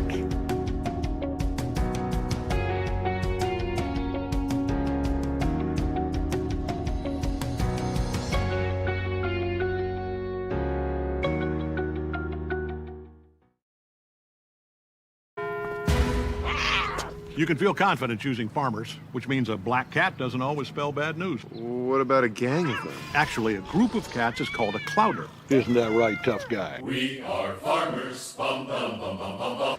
All right, welcome back to the Quest Center. Nate Dreyer, Chandler Timmer, MGN Radio Plus coverage, ready to begin the third quarter in just a moment right here, less than a minute, Chandler. And again, kind of summarize all that we just went over. Keys to the game for Grandville in the second half. Obviously, I think Grand Rapids Christian is continuing a lot of the status quo, probably upping the pressure even more. What are some of the first things that Coach Young's looking towards to get the offense rolling and keep the defense going? Yeah, I think you really have to limit the turnovers and at least give yourself a chance to get some shots up. I think it's not going to be easy against the Eagles' defense. They really suffocated things, and there's not a lot of room to work with. But I think getting Neves back out on the floor, hopefully for the entire half, to where he can be a scoring threat for you. Continue to get the ball down to Cam and let him go to work. Got him to basketball a couple times in the first half, but I think that Regnerus-Owinga matchup, you'll see a lot more of that here in the second half. All right. Caden Neves, those 3 fouls will start the second half here for Grandville, along with Carter Wade, Callan Hybor, Cam Regnerus, Jackson DeYoung. Grandville, the traveling maroon uniforms, maroon top and bottom, numbers in gray, trimmed in black. Grandville in script across the chest. Grand Rapids Christian in the home whites, numbers in navy blue, trimmed in light baby blue. Eagles written in block script across the chest in navy blue for Hudsonville. Hooser and Goodike and Johnson and Owinga and Willis start for Grand Rapids Christian. Grandville gets it left to right across the radio dial to start. The Bulldogs started up with Carter Wade as he gets met up defensively by Hooser. Right wing on for Neves. Neves lobbing into the paint. Regnerus turns the back on Owinga. Good move. Left-hand hook shot falls short, though. Board down to Johnson. He's off and running up the right side of the floor. Stops on the wing. Quick fakes left. Hands off right for Willis. Feeds it up top for Hooser. Hooser drives left, comes back to the right side of the floor, and will set things up offensively. Now crosses back with Johnson again to the left side of the floor. Lobbing that one to Johnson out of his reach and out of bounds. Grandville takes the basketball. 31 seconds gone in the quarter. Grand Rapids Christian is going to show the full court 1-2-2 trap right here. Wade throwing right side to DeYoung. Back to Wade left side. In the backcourt, Wade with a right-hand dribble. Lobs it to DeYoung. Still in the backcourt. Throws over the timeline to the left wing to Neves. Neves drives to the basket. Two-hand shot gets flung and tipped out of his hands. Goes up into the top of the basket and some of the webbing that connects on down to the top of the hoop. It will be out of bounds. Last touch by the Eagles. Grandville takes it left side. Carter Wade will stand on the A and Eagles to inbound here from baseline left. Left corner, Neves toes the line, launches a three. Off the connector, no good. Rebound. Takes out the camera and rolls away from Hybor. Took out both cameras. Took out both cameras. We knew that was going to happen at some point. And a water bottle. Took out everything. Hybor, pull-up jumper, splash from mid-range, able to knock that one down, and Grandville gets first on the board in the second half. And that's a good sign for the Bulldogs right there. Hybor, confidence in that mid-range shot. Missed a couple open threes in the first half, but gets going here early in the third quarter. Bulldogs come away with a steal here from DeYoung. Taken back away by Johnson. Johnson in the open floor, drives to the basket and jams it down with two hands. I would think the Bulldogs were going to be the ones that got the turnover, and we're going to have the extra possession there, but pretty careless pass in the backcourt. Right wing, Hybor, catch and shoot three off the front rim, no good. Board down to Goodike. Goodike, quick whipped around, was going to throw it up the floor to Willis. Willis did not see it coming, goes off the back of the senior guard into the Grandville bench, and the Bulldogs get a front court inbound. The Eagles now had a couple plays where just miscommunication between their players that have led to some turnovers out of bounds. Into the paint, Regnerus turns against a two-defender look. Hook shot rolls off the right side of the rim, no good. On to Johnson. Johnson up top, Owinga. Right wing on to Hooser. Hooser left wing on to Johnson. Johnson lobs down into the paint for Goodike. Looks like an offensive 3 seconds is whistled on Goodike. Grandville will take over with 5:59 in the quarter. Yeah, they've used Goodike to post up a couple different times now to use that matchup in the paint, and that time just set up in the post a little bit too long in the middle. 3-second call coming in. Grandville beats the pressure, left corner, Neves catching through, shoot three, splash right down the hatch for Neves. Grandville's offense starting to wake up. Coach Taylor wants a timeout, and he'll get a timeout. We'll take one as well. Be right back here from Grand Rapids Christian.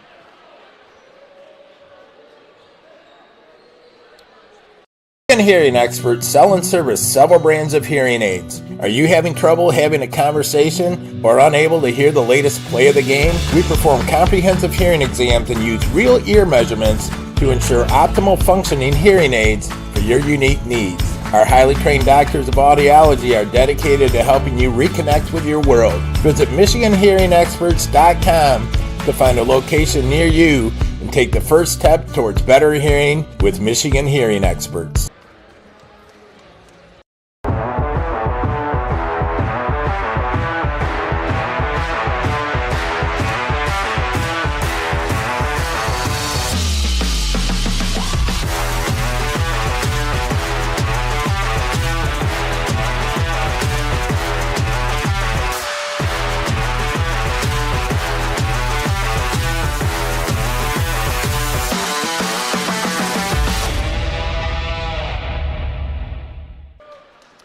All right, welcome back. We're back and running. We got scoreboards and we got everything recorrected after the Bulldogs rudely decided to not save us from that basketball a few moments ago. 5:38 and less to go third quarter. 23-18. Grandville closing the gap a little bit here in the second quarter. Eagles with the basketball down low. Owenga gives it right block onto a curling Goodike. Give a little bit of a shoulder, gave a fake. Left hand hook shot rattles down good for Goodike. Full court pressure, stolen by Willis, able to strip the ball from Wade. Willis drives to the basket, reverse layup is good. Full court pressure turns into an easy two for Willis, and the Eagles up the gap to 27-18. Yeah, got the Bulldogs on a very similar look a couple different times now. DeYoung on his backside, center floor, sent down, tries to give a backhand feed on to Neves, stolen by Goodike. Goodike drives to the basket, reverse layup off a Euro step, rolls no good. A foul, though, is whistled on Carter Wade, the first of the quarter on the Bulldogs, and it again sends Grand Rapids Christian to the line. A good start to the quarter for Grandville, but the full court pressure from the Eagles is raining some havoc. Yeah, it's been a quick flurry now out of that timeout, and they've got the Bulldogs a couple times on. It almost looks like they're going to pull the pressure off, and it looks like the Bulldogs ease up, expecting they're just going to have a free run up the floor, and as they inbound the ball, the Eagles send a defender streaking down the court and intercept that pass. And initially, as Wade is looking, or Wade or DeYoung was the one earlier that was trying to make that next pass up the floor. Goodike pure with both of them. 29-18 lead. Willis again, the full court pressure in the near corner. On to Wade, left to right. Neves throws it over the timeline. Regnerus peering up top. Hands off for a curling Wade. Wade down the left side of the lane. Hands it off for Neves. Neves curls, drives baseline. Floater no good. Pokes it away from Goodike. Taken by Regnerus. Right wing on to Wade. Up fake. Right corner Neves with some space. Launches a three. Off the front rim, no good. Fight for the rebound. Along the end line, able to save it in Goodike. And Hoosier will race with the basketball. Hoosier, right corner Willis. Dumps it right block to Johnson. Turns the back on Highboard. Two-hand hook shot. Short rebound on to Vanderhart and the Bulldogs. Vanderhart back for Wade. Token pressure being shown from Nate Johnson. Wade will run over the timeline up the left side of the floor. Wade bumped into by Johnson, and a foul on the Eagles senior wing. Carter Wade able to beat the one-on-one, the man pressure there up the floor. So he was looking to turn the corner, drawing the bump from Johnson, selling it a little bit, but getting the foul call. Wade in the left wing, skips it right wing for Vanderhart. Vanderhart doubled, throws over to Wade up top. Wade with the zone, closing in on him. Will get fouled again by Johnson. Third foul on Nate Johnson. They've gone to this kind of 1-2-2 trapping look in the half court, but Johnson right away draws a couple of fouls out of it. We'll see how much longer Coach Taylor's going to be willing to stick with it. They'll go back man-to-man here. Wade drives to the basket, reaching right-hand layup, no good. Rebound snagged by Regnerus, rolls away from him onto Willis. He's running up the floor, throws it over the timeline to Goodike. Goodike, Euro, left-hand shot, front rim, no good. Grabs his own rebound, hooking putback is pure. Good play from Carter Goodike to start the second half. Yeah, right through the defense. Multiple defenders there contesting the first shot, but as soon as he missed, Goodike able to follow it up, get his own look. Bulldogs unable to secure the box out. Neves up top, launches a three, rattles out, rebound through a clapping of a couple of hands coming together up top, taken by Owenga. Throws it on to Johnson out of nowhere. Picking the pocket clean was Wade. Outlet pass, Regnerus behind the defense, skies, and jams with two hands. And immediately, timeout. on the floor from Coach Young. We will take one as well. Actually, we'll stay with you through this timeout. And remind you, attention, all golfers want to keep your game in shape. The Leaderboard Indoor Golf has you covered with over 500 courses, a full bar, and 17 TVs. The Leaderboard Indoor Golf is the perfect place to work on your game, host events and parties, and compete in leagues. Visit theleaderboardgolf.com or call 616-500-8709 to book your tee time. Today, 3:11 to go, third quarter, 31-20, Grand Rapids Christian. 3 timeouts remaining for the Bulldogs, 4 remaining for GRC. And a big bucket right there, again from Grandville, as they're able to get the steal and match some of the back and forth pace and turn into points for Cam Regnerus. Yeah, it had been a few minutes there and a few possessions without anything offensively for the Bulldogs, and Carter Wade able to get the poke free down on the defensive end, turn that into a long pass up the floor, perfectly lead Regnerus to the wide open dunk.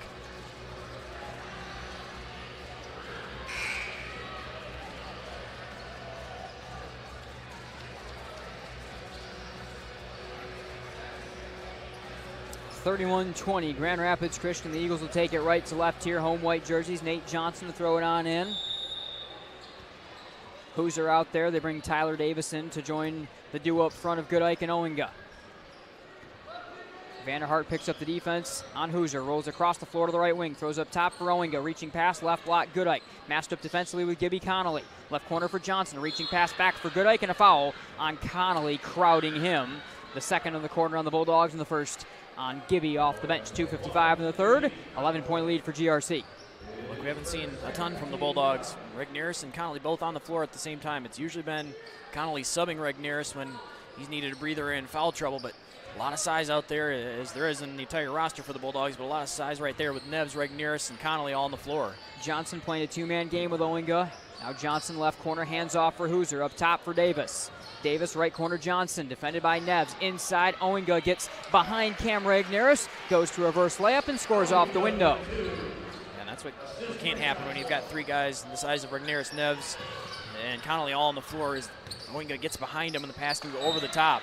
Grandville will wildly beat the pressure. Carter Wade throws a pass left corner, gets tipped up into the stands and will stay with the Bulldogs. Left side inbound, they'll throw it in front of their own bench with 2:25 in the third. Now a late whistle behind the play as Carl Thompson, the sophomore, will check in for Coach Taylor as Carter Goodike will take a seat. Goodike really been the best player on the floor for the Eagles in the second half so far. Caden Neves to trigger in for the Bulldogs. Lobs it for Regnerus. In the paint, has it poked, regathers, right-hand shot off the glass and good for Cam Regnerus as he takes it strong over top of Owinga. Pass put in the right place where Regnerus could already start to turn and get his momentum going towards the basket. Thompson driving into the lane, lost the handle, regathers, flip shot short, rebound Connolly, ripping away from a pair of Eagles, throws on to a sprinting Wade over the timeline. Wade crosses top of the key, angles to the left wing with the basketball, picked up defensively by Hoosier. Wade picks up the dribble, throws up top for Connolly. Connolly back to Wade left wing, reaching pass, left block Regnerus, turns the back on Johnson, throws left wing to Neves, works his way, slithering to the basket, no good, touching put back Connolly is good. Grandville back within single digits, 33-24. Thompson left corner, baseline drive, cut off and fouled. As that one will get whistled on Connolly for his second. And Pansa back in for Christian as Owinga will take a seat. Back to that last bucket, it was Owinga that pretty much got all of that one. I think Connolly maybe just a little piece of it, but Owinga was the one that tapped it back in on the Bulldogs' end. Cam Regnerus will take a seat right here for the Bulldogs. They bring Vanderhart out, so a very small Grandville lineup. Heckman also out there right here for the Dogs. Left corner.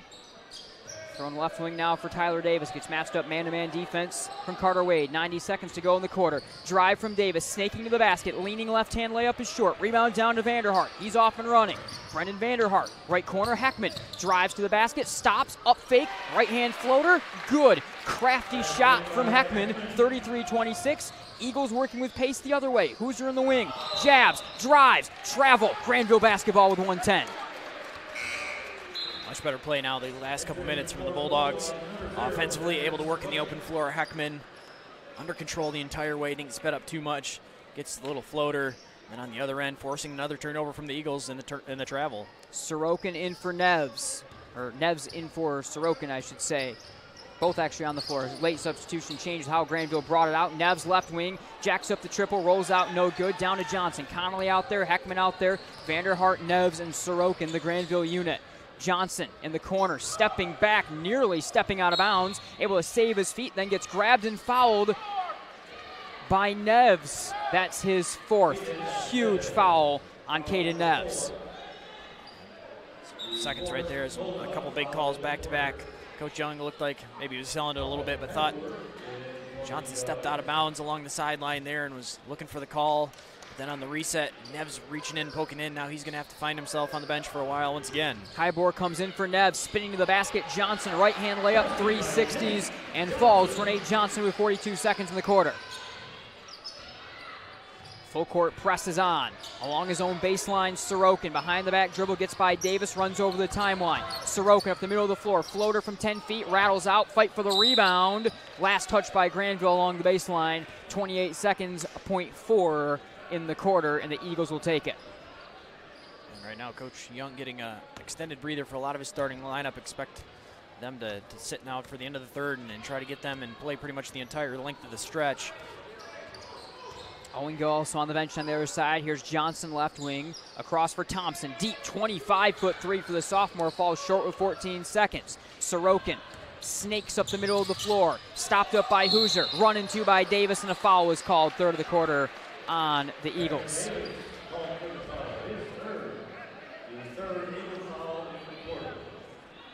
Grandville will have it. That's 3 fouls on Tyler Davis. 9-point lead for the Eagles. 8 seconds to go, third quarter.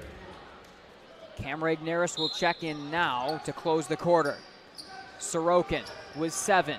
Sorokin top of the key with 5. Down the left side, Sorokin bounding inside.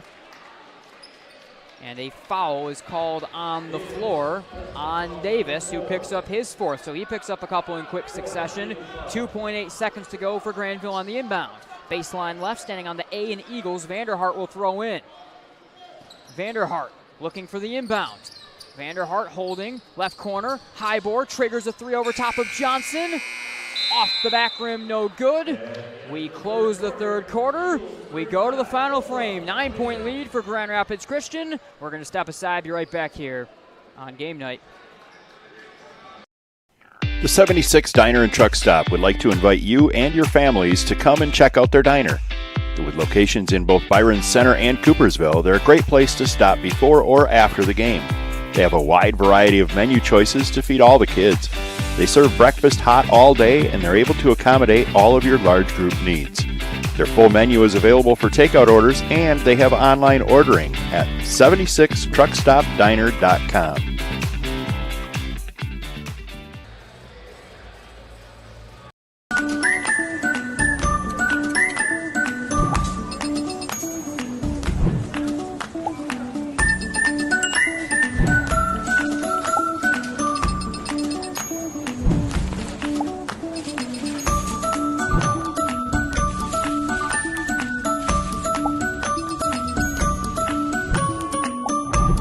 What would you do with some extra time?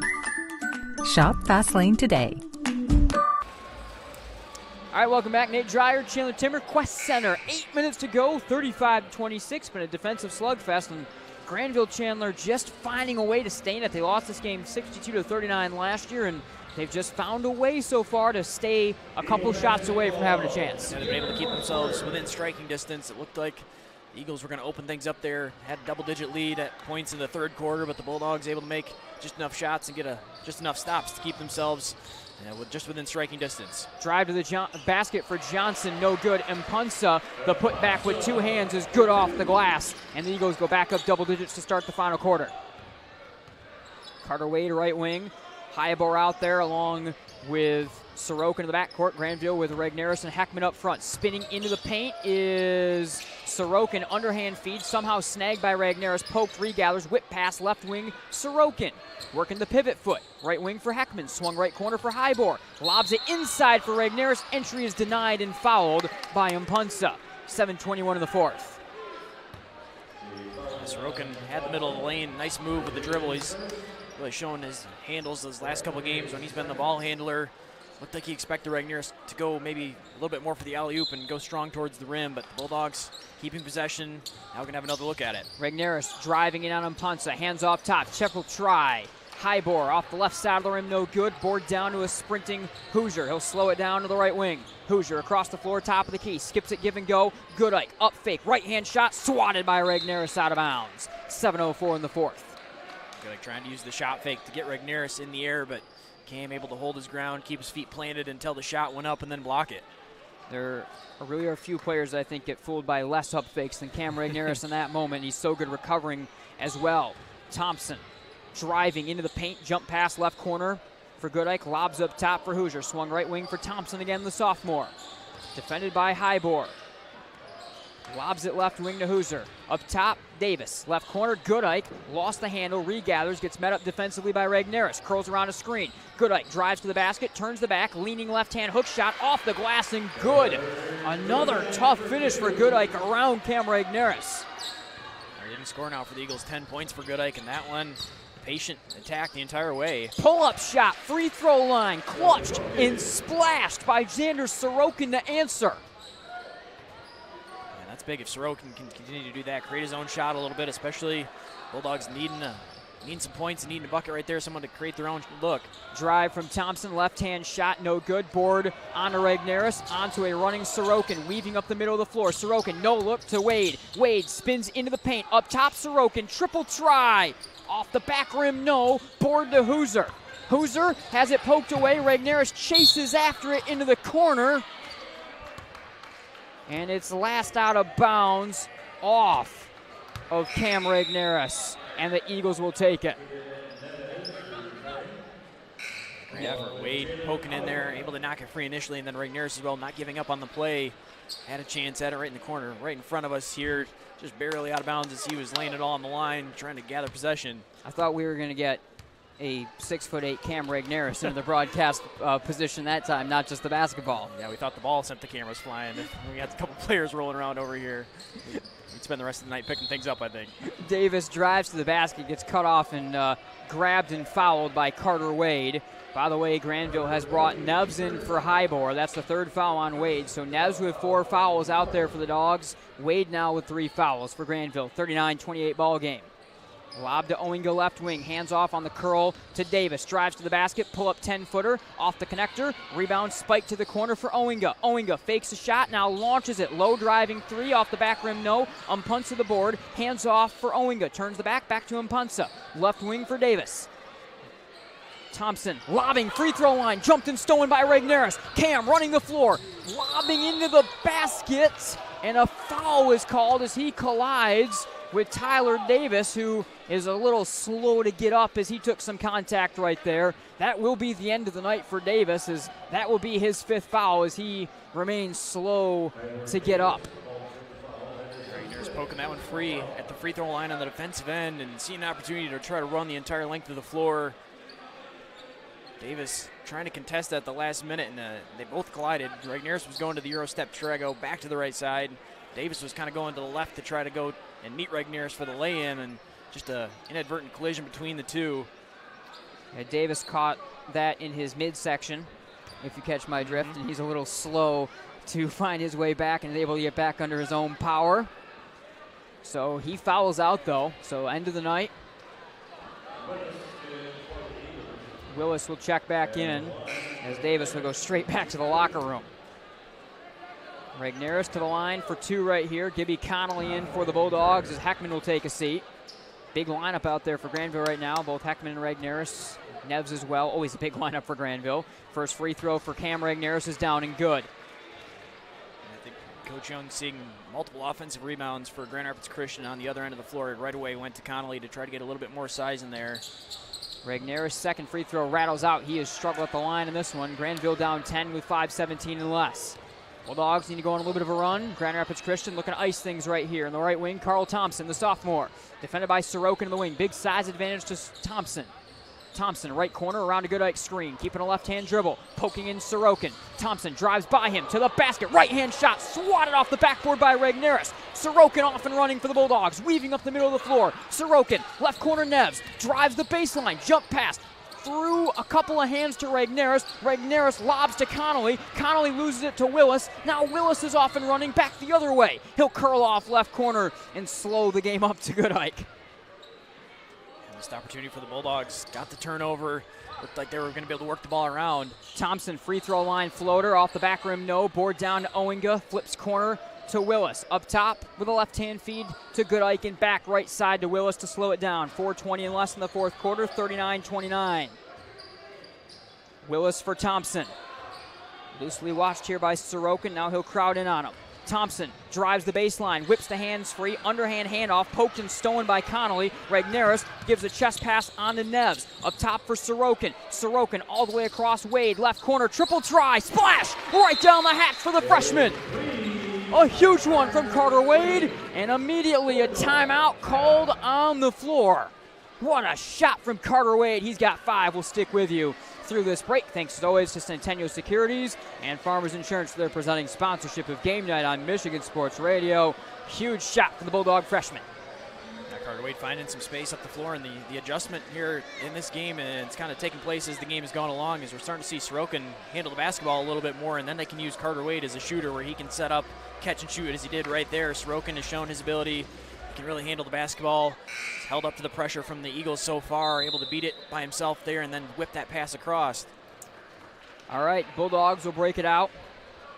Boston Postma goes in the backcourt alongside Wade. Up front, Grandville goes Neves on the wing. Gibson Connolly, Cam Regneris. Remember, Neves working with 4 fouls against. Johnson and Willis, along with Owinga, Goodike, and Mpansa. Grandville going to show some full court pressure right here out of the break. Johnson inbounds Goodike. Back to Johnson. Johnson met up defensively in the backcourt by Postma, got a piece of it, regathered by Nate Johnson. He'll blow over the timeline with left-hand dribble. Lost the handle again, regathered by Johnson. Crosses into the paint, floater, rolls home for Johnson. It was a sloppy possession, but the terrific senior wing turns it into 2. Postma was given some issues up the floor, but Johnson stuck with it and eventually able to get the 2. Wade around a screen, top of the key. Wade bounding into the lane, clutching a shot over top of Johnson from 8 feet, no good.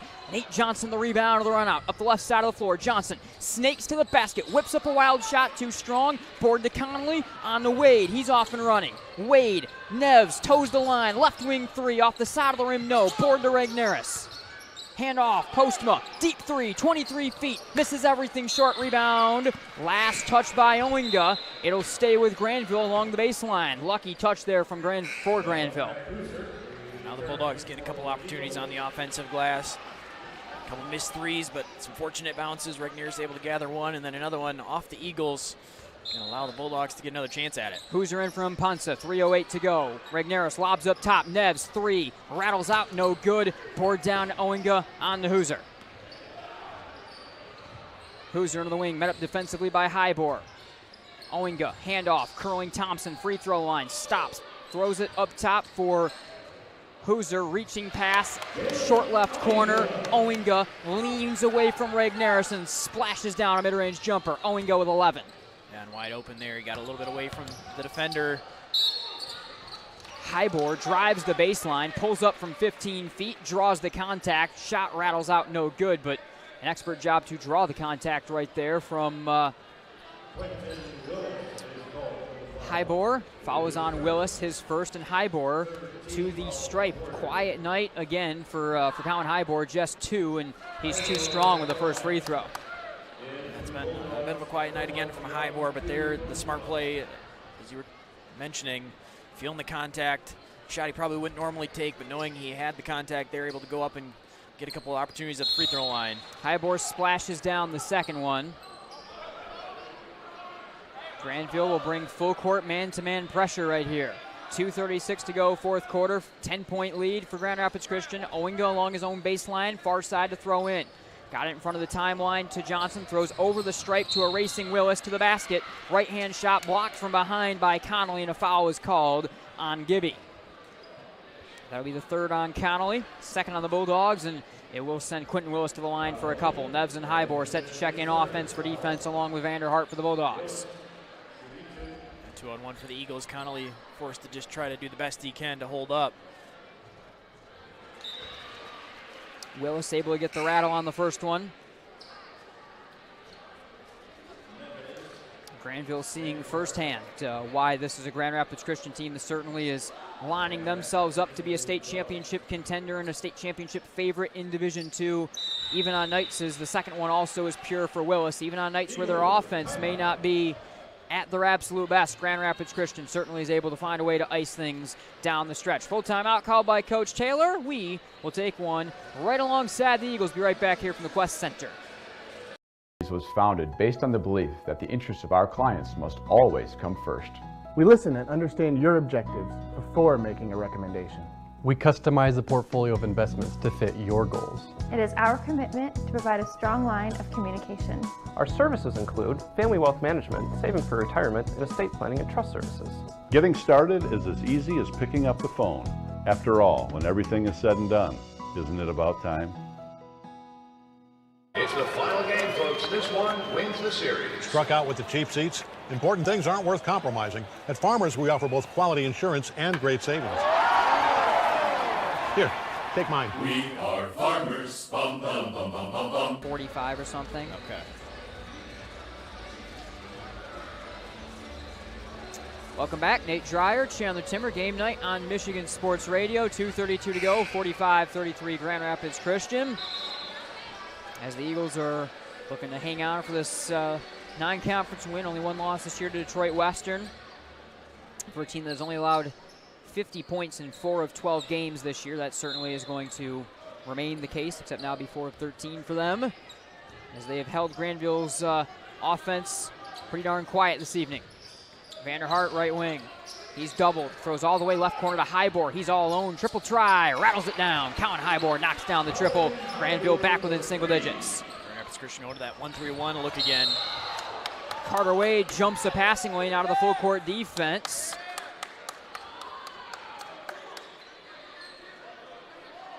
And he'll draw the foul on Johnson. And my smirking was the freshman Wade, he was trying to help Johnson up. Johnson denied the help. Wade didn't like it, then decided to start patting Johnson on the back. Carter Wade plays with some intensity, if nothing else. I'm not sure Nate Johnson's the guy I would mess with, but regardless, the fearless Carter Wade deciding to do so right there. 3 fouls now on either team. Good Ike in the lane. Eagles killing some time here with Johnson, weaving to the basket, driving on Ragnaris, missed a two-hand jam out of bounds. Stage with Grand Rapids Christian. Cam Ragnaris goes palms up, doesn't like the call. The Eagles keep it baseline left. Bulldogs were headed to come this way down the floor. They thought they got the stop and it was off the Eagles, but gonna have to hold up again once more. Owenga hands off to Johnson. That one is going to go Granville's way as Johnson miscommunicates with Owenga and throws that one away. Granville takes it over.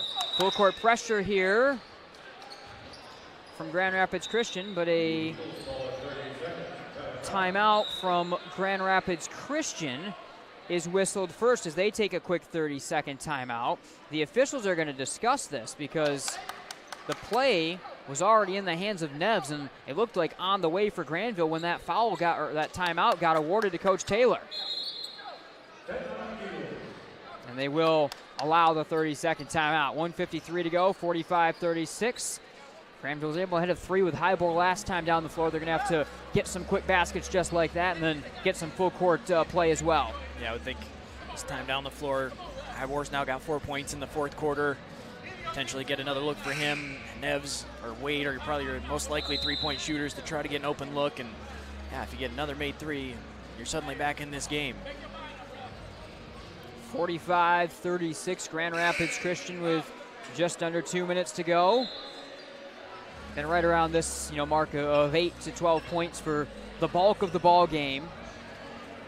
Grandville goes left to right. They'll go the full length of the floor. Near side inbound coming up for Neves.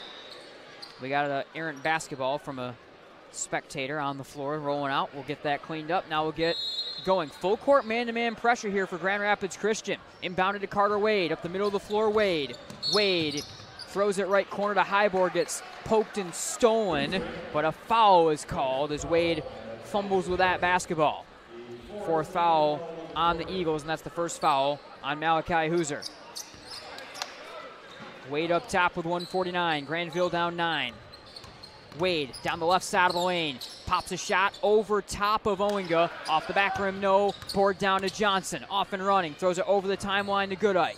Goodike stops left elbow. Hands off for Johnson. Probing inside. Stolen straight away by Neves. Throws it the length of the floor. Snagged by Highbore. Spins to the basket. Right hand shot and one. Colin Highbore muscles it down. What a play from Highbore, just to even catch that pass up the floor. He had to change direction, turn around, kind of one hand, go up and snag it. But then able to keep his momentum going towards the basket, the spin move, finishing the shot. We're talking about a three-point basket, getting him right back in it, but the old three-point play, chance to really make things interesting in the final minute and a half. Just a quiet start for Highbore. He's able to knock that down, knock down the free throw as well. And a timeout on the floor. How many points now is that for Highbore? Highbore has, trying to do math on the fly here, 9. All right, 9. Had that right. Sorry to put you on the spot. We both are trying to do math at the same time. Inbounded here to Hooser. Over the timeline, 45-39 ball game. Johnson right wing with 1:21. Throws left side on to Hooser. It's a blocking foul as he runs into Boston Postma trying to draw the charge, but just shuffled his feet doing so. And it will stay with Grand Rapids Christian. 4 fouls on the Bulldogs. Grandville brings Neves and Highbore in right here. Remember, Neves working with 4 fouls against. 1:18 to go. 45-39. Hooser lobbing Owinga. Free throw line. Skips it to Goodike in the corner of the 114. Here's Hooser looking to kill some clock across the floor. Skips it back for Owinga. Stolen away by Neves. Neves running the floor again. On for Wade. Wade entering the lane. Up top, Neves. Tries a 3. Got it! Right down the hatch. Timeout on the floor. Grandville within a score. Caden Neves.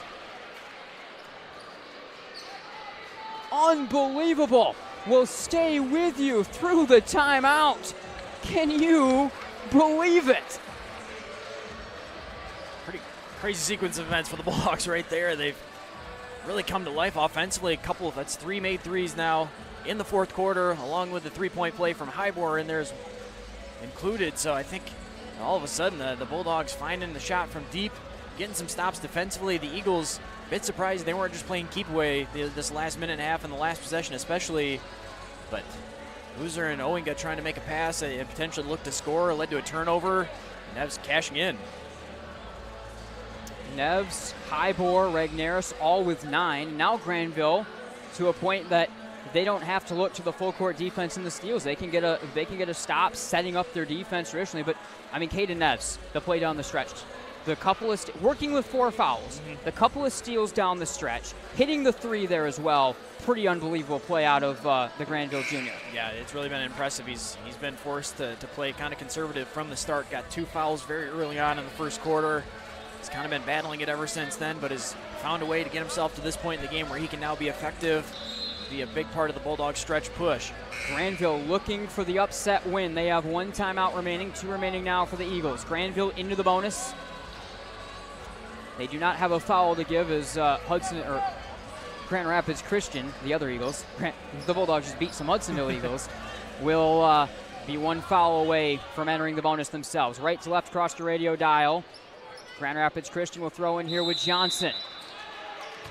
Full court defense for Grandville. Johnson peering for an inbound lane. Got it to Hooser along the baseline. Hooser worked on defensively here by Vanderhart with 58 seconds. Crossover dribble. Hooser over the timeline slowly with 53 seconds. 3-point lead for Grand Rapids Christian. Throws it right corner to Owinga. Owinga working against Regneris. Throws it back to the corner. Hooser. Now Owinga reaches up top for Johnson. Back to Hooser with 40. Tip pass stolen by Neves. Neves throws on to Wade right wing. Back to Neves. Triple try to tie. Falls short off the front rim. Rebound down to Goodike. Owinga lobs over the timeline to Johnson. Steps by Neves. Drives to the basket. Gets fouled from behind. and Johnson will go to the line for 2, and that'll do it for Neves. 25.7, the officials will talk about a potential intentional foul. Caden Neves had a 3 to tie the game. Tough miss from Neves on the offensive end, and then he was put in a tough spot on the defensive end almost immediately. 2-on-1. He was the first defender back for the Bulldogs, and the timing to it, I think, led to this discussion that we're having right now as to whether that was intentional or not, because he knew he had 4 fouls, and Johnson was coming right at him, and he was going to kind of let him fly by, try to stay in the game, but knew that the situation he was likely going to, in order to keep this game alive, was going to have to foul out, and at the last second tried to commit the foul as Johnson was going up. Don't think it was a harmful intent there, or an intentional foul. I think this is just going to be your standard foul. It's going to be a couple free throws for Johnson. That is what it is, but of course, it is the end of the night for Caden Neves as Heckman comes in. Johnson at the stripe. Bends the knees, right-hand free throw. Rattles home, hung on the back rim, and fell for Johnson. One more coming up here for Nate Johnson at the stripe. Now a 2-score lead. Bends the knees, right-hand free throw. Rattles home, he got them both. 5-point game.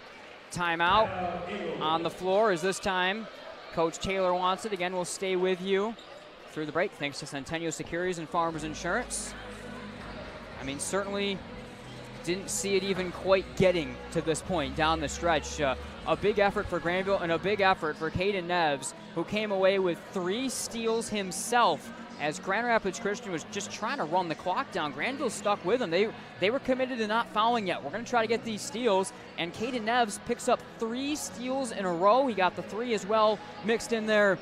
Can't quite get the triple that would have tied the game to go and completely set this place ablaze. But some big effort, win or loss, for Caden Neves tonight down the stretch. I think that's one of the things we'll be able to look back and talk more about at the end of this game especially. But I think his play, and when you had Highmore, Neves, and Regneris all on the floor and their length, given some difficulties to the Eagles and what they were doing, I think the big what if you look back on is if Neves could have avoided some foul trouble, this game be a little bit different. But credit to the Eagles for putting him in a position where he had to commit those fouls, but now the Bulldogs going to have to do it without Neves. All right, back underway. Highmore, right wing. Driving inside, pass up top, tipped and stolen by Owinga.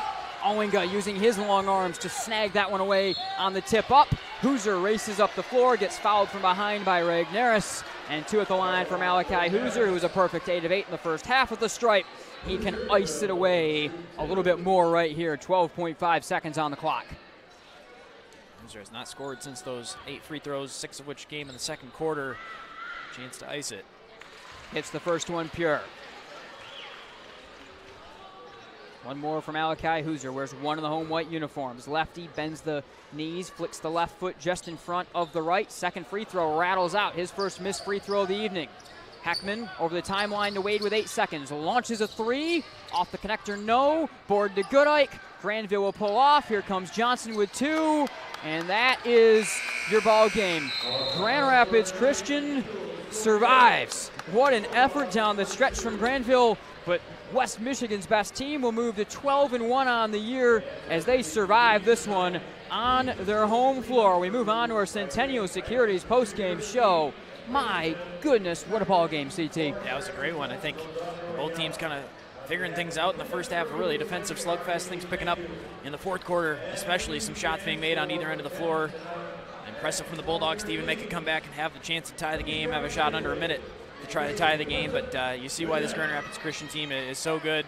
They stuck with it the entire night and ended up with the win. All right, 48-42, your final. Grand Rapids Christian goes to 12-1 on the year. Grandville drops to 11-4 with a hard-fought win and defeat here tonight at the Quest Center. We're going to step aside, be right back on game night. A lot more still to break down in our Centennial Securities post-game show.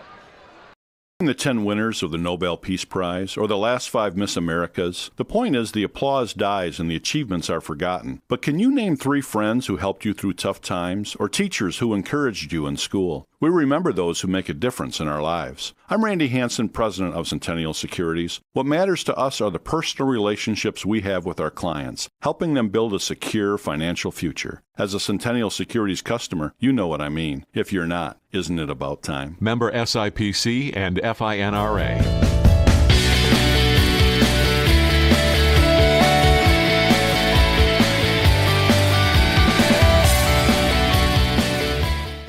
Hey everyone, Nate from Michigan Game Night. If you haven't already, make sure to check out the MGN shop. You can find it through MichiganGameNight.com or the Michigan Game Night page on Michigan Sports Radio. Click on the Buy MGN Merch button or tab on either page and find your way on over. You can check out a store that has hats, beanies, sweatshirts, t-shirts, water bottles, and everything in between, from just simple MGN logo designs to playoff featured designs, designs with famous calls and moments from MGN, and much, much more. Make sure you check out the MGN shop through MichiganGameNight.com or MichiganSportsRadio.com/MGN. Can you identify your number one personal trait? The thing that you do better than most others? If not, this may be a good time to think this through. If you're really good at writing, then why use the phone? If you're great on the phone, why use email? If you have exceptional human relation skills, why sit back and let others lead? I'm Randy Hansen, president of Centennial Securities Company. Playing to our strengths is something we do very well at Centennial. And if you're already a customer, you know what I mean. If not, isn't it about time? Member SIPC and FINRA.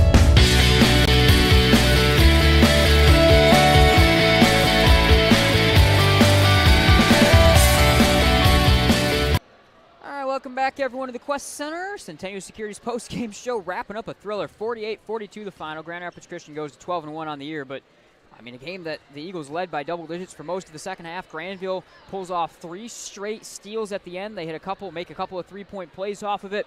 And in the end, Caden Neves, he just missed a 3 after a huge game at the end there that could have tied the game. The Eagles go out and ultimately win this one by 6. Let's first take a look at some stats, and we'll take a look back at some highlights from that near Grandville comeback effort. All right, for the Bulldogs, they had 3 scorers with 9 points. Neves, Regneris, and Hybor all with 9. Heckman had 5, as well as Wade with 5. Sorokin with 3, and Connolly with 2 for Grand Rapids Christian. A couple scorers in double digits as well. Owinga led the way with 11. Johnson with 10. Goodike with 10. And then Hoser with 9. Willis with 6, and Ponce with 2.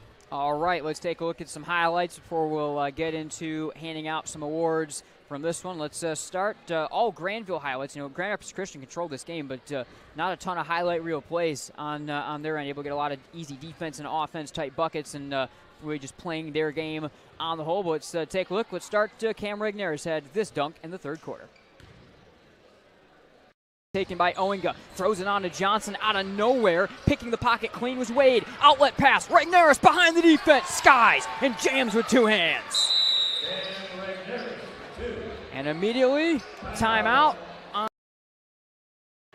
Next, we move back to that little Grandville mini comeback effort, and Colin Hybor, who was really quiet throughout the first part of this ball game, he certainly had a big close to this game, including this huge and one.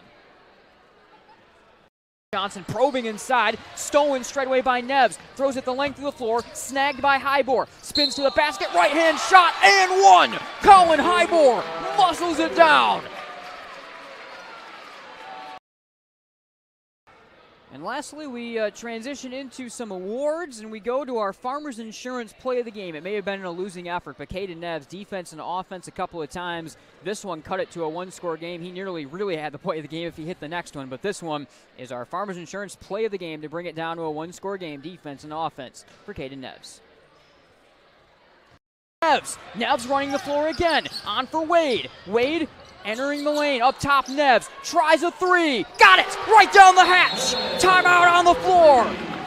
Grandville within a score, Caden Neves.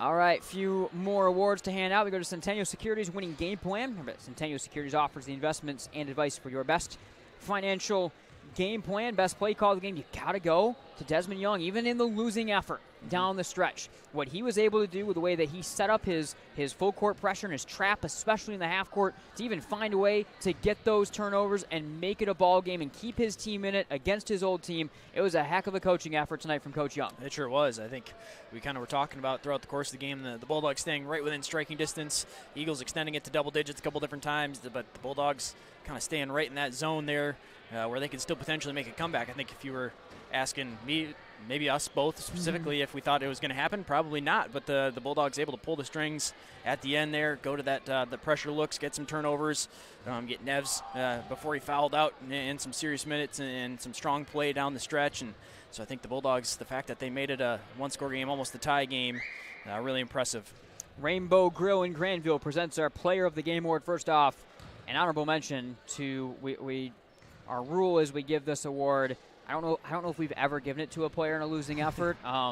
But Caden Neves, 9 points, and in particular, I mean, he was the player of the last 90 seconds for sure. I mean, he had one of the best 90-second runs of his season until he unfortunately fouled out in the end. But Jalen Owinga had 11 points, paced the offense for Grand Rapids Christian tonight. I mean, and also at the end, he kind of came up with that big steal when Grandville was down 5 and looking to extend a possession and see if they could extend the game a little bit longer. A really just solid game from Jalen Owinga. Not one of those games where he put up 20 points and he just blew us away start to finish, but he was just very, very good, and was able to slightly win that matchup over Cam Regneris as well. Yeah, I think so. I think, not the huge numbers offensively and then no highlight jams or anything, but just scored in all 4 quarters for the Eagles. Did a good job holding his ground and limiting what Regneris could do in the post area on the defensive end, and an overall good game from Owinga. All right, that was an absolute thriller at the Quest Center that, like you said, I don't know if we quite thought it was going to get there until the end. 48-42. Grand Rapids Christian goes to 12-1 on the season. They restart OK White play next. Grandville will restart things in the OK Red as they fall to 11-4 tonight. Grandville goes to Jenison on Friday. We will not have coverage of that one. We're going to mix it up, do a game of the week as Grandville takes on a Jenison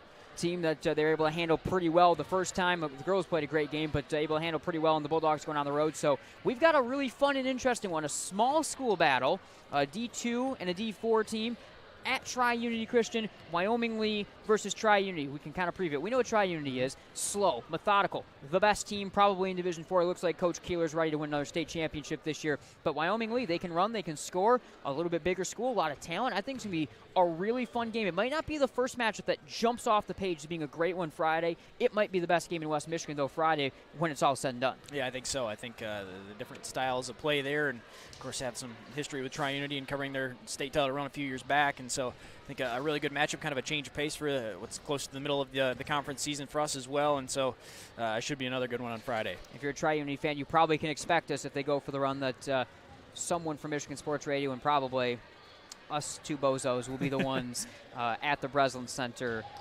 with you. We're excited to get into it. Radio Plus coverage tonight. Again, we're all working towards the playoffs and some of the different stuff going on there, and a team that's really working towards the playoffs. It's Grand Rapids Christian. They're able to hang on, hold off the Grandville Assault down the stretch and win this one for Chandler Timmer. Everyone at game night on Michigan Sports Radio and MGN. I am Nate Dreyer signing off. We'll see you all 6:30 from Tri-Unity Christian Friday night.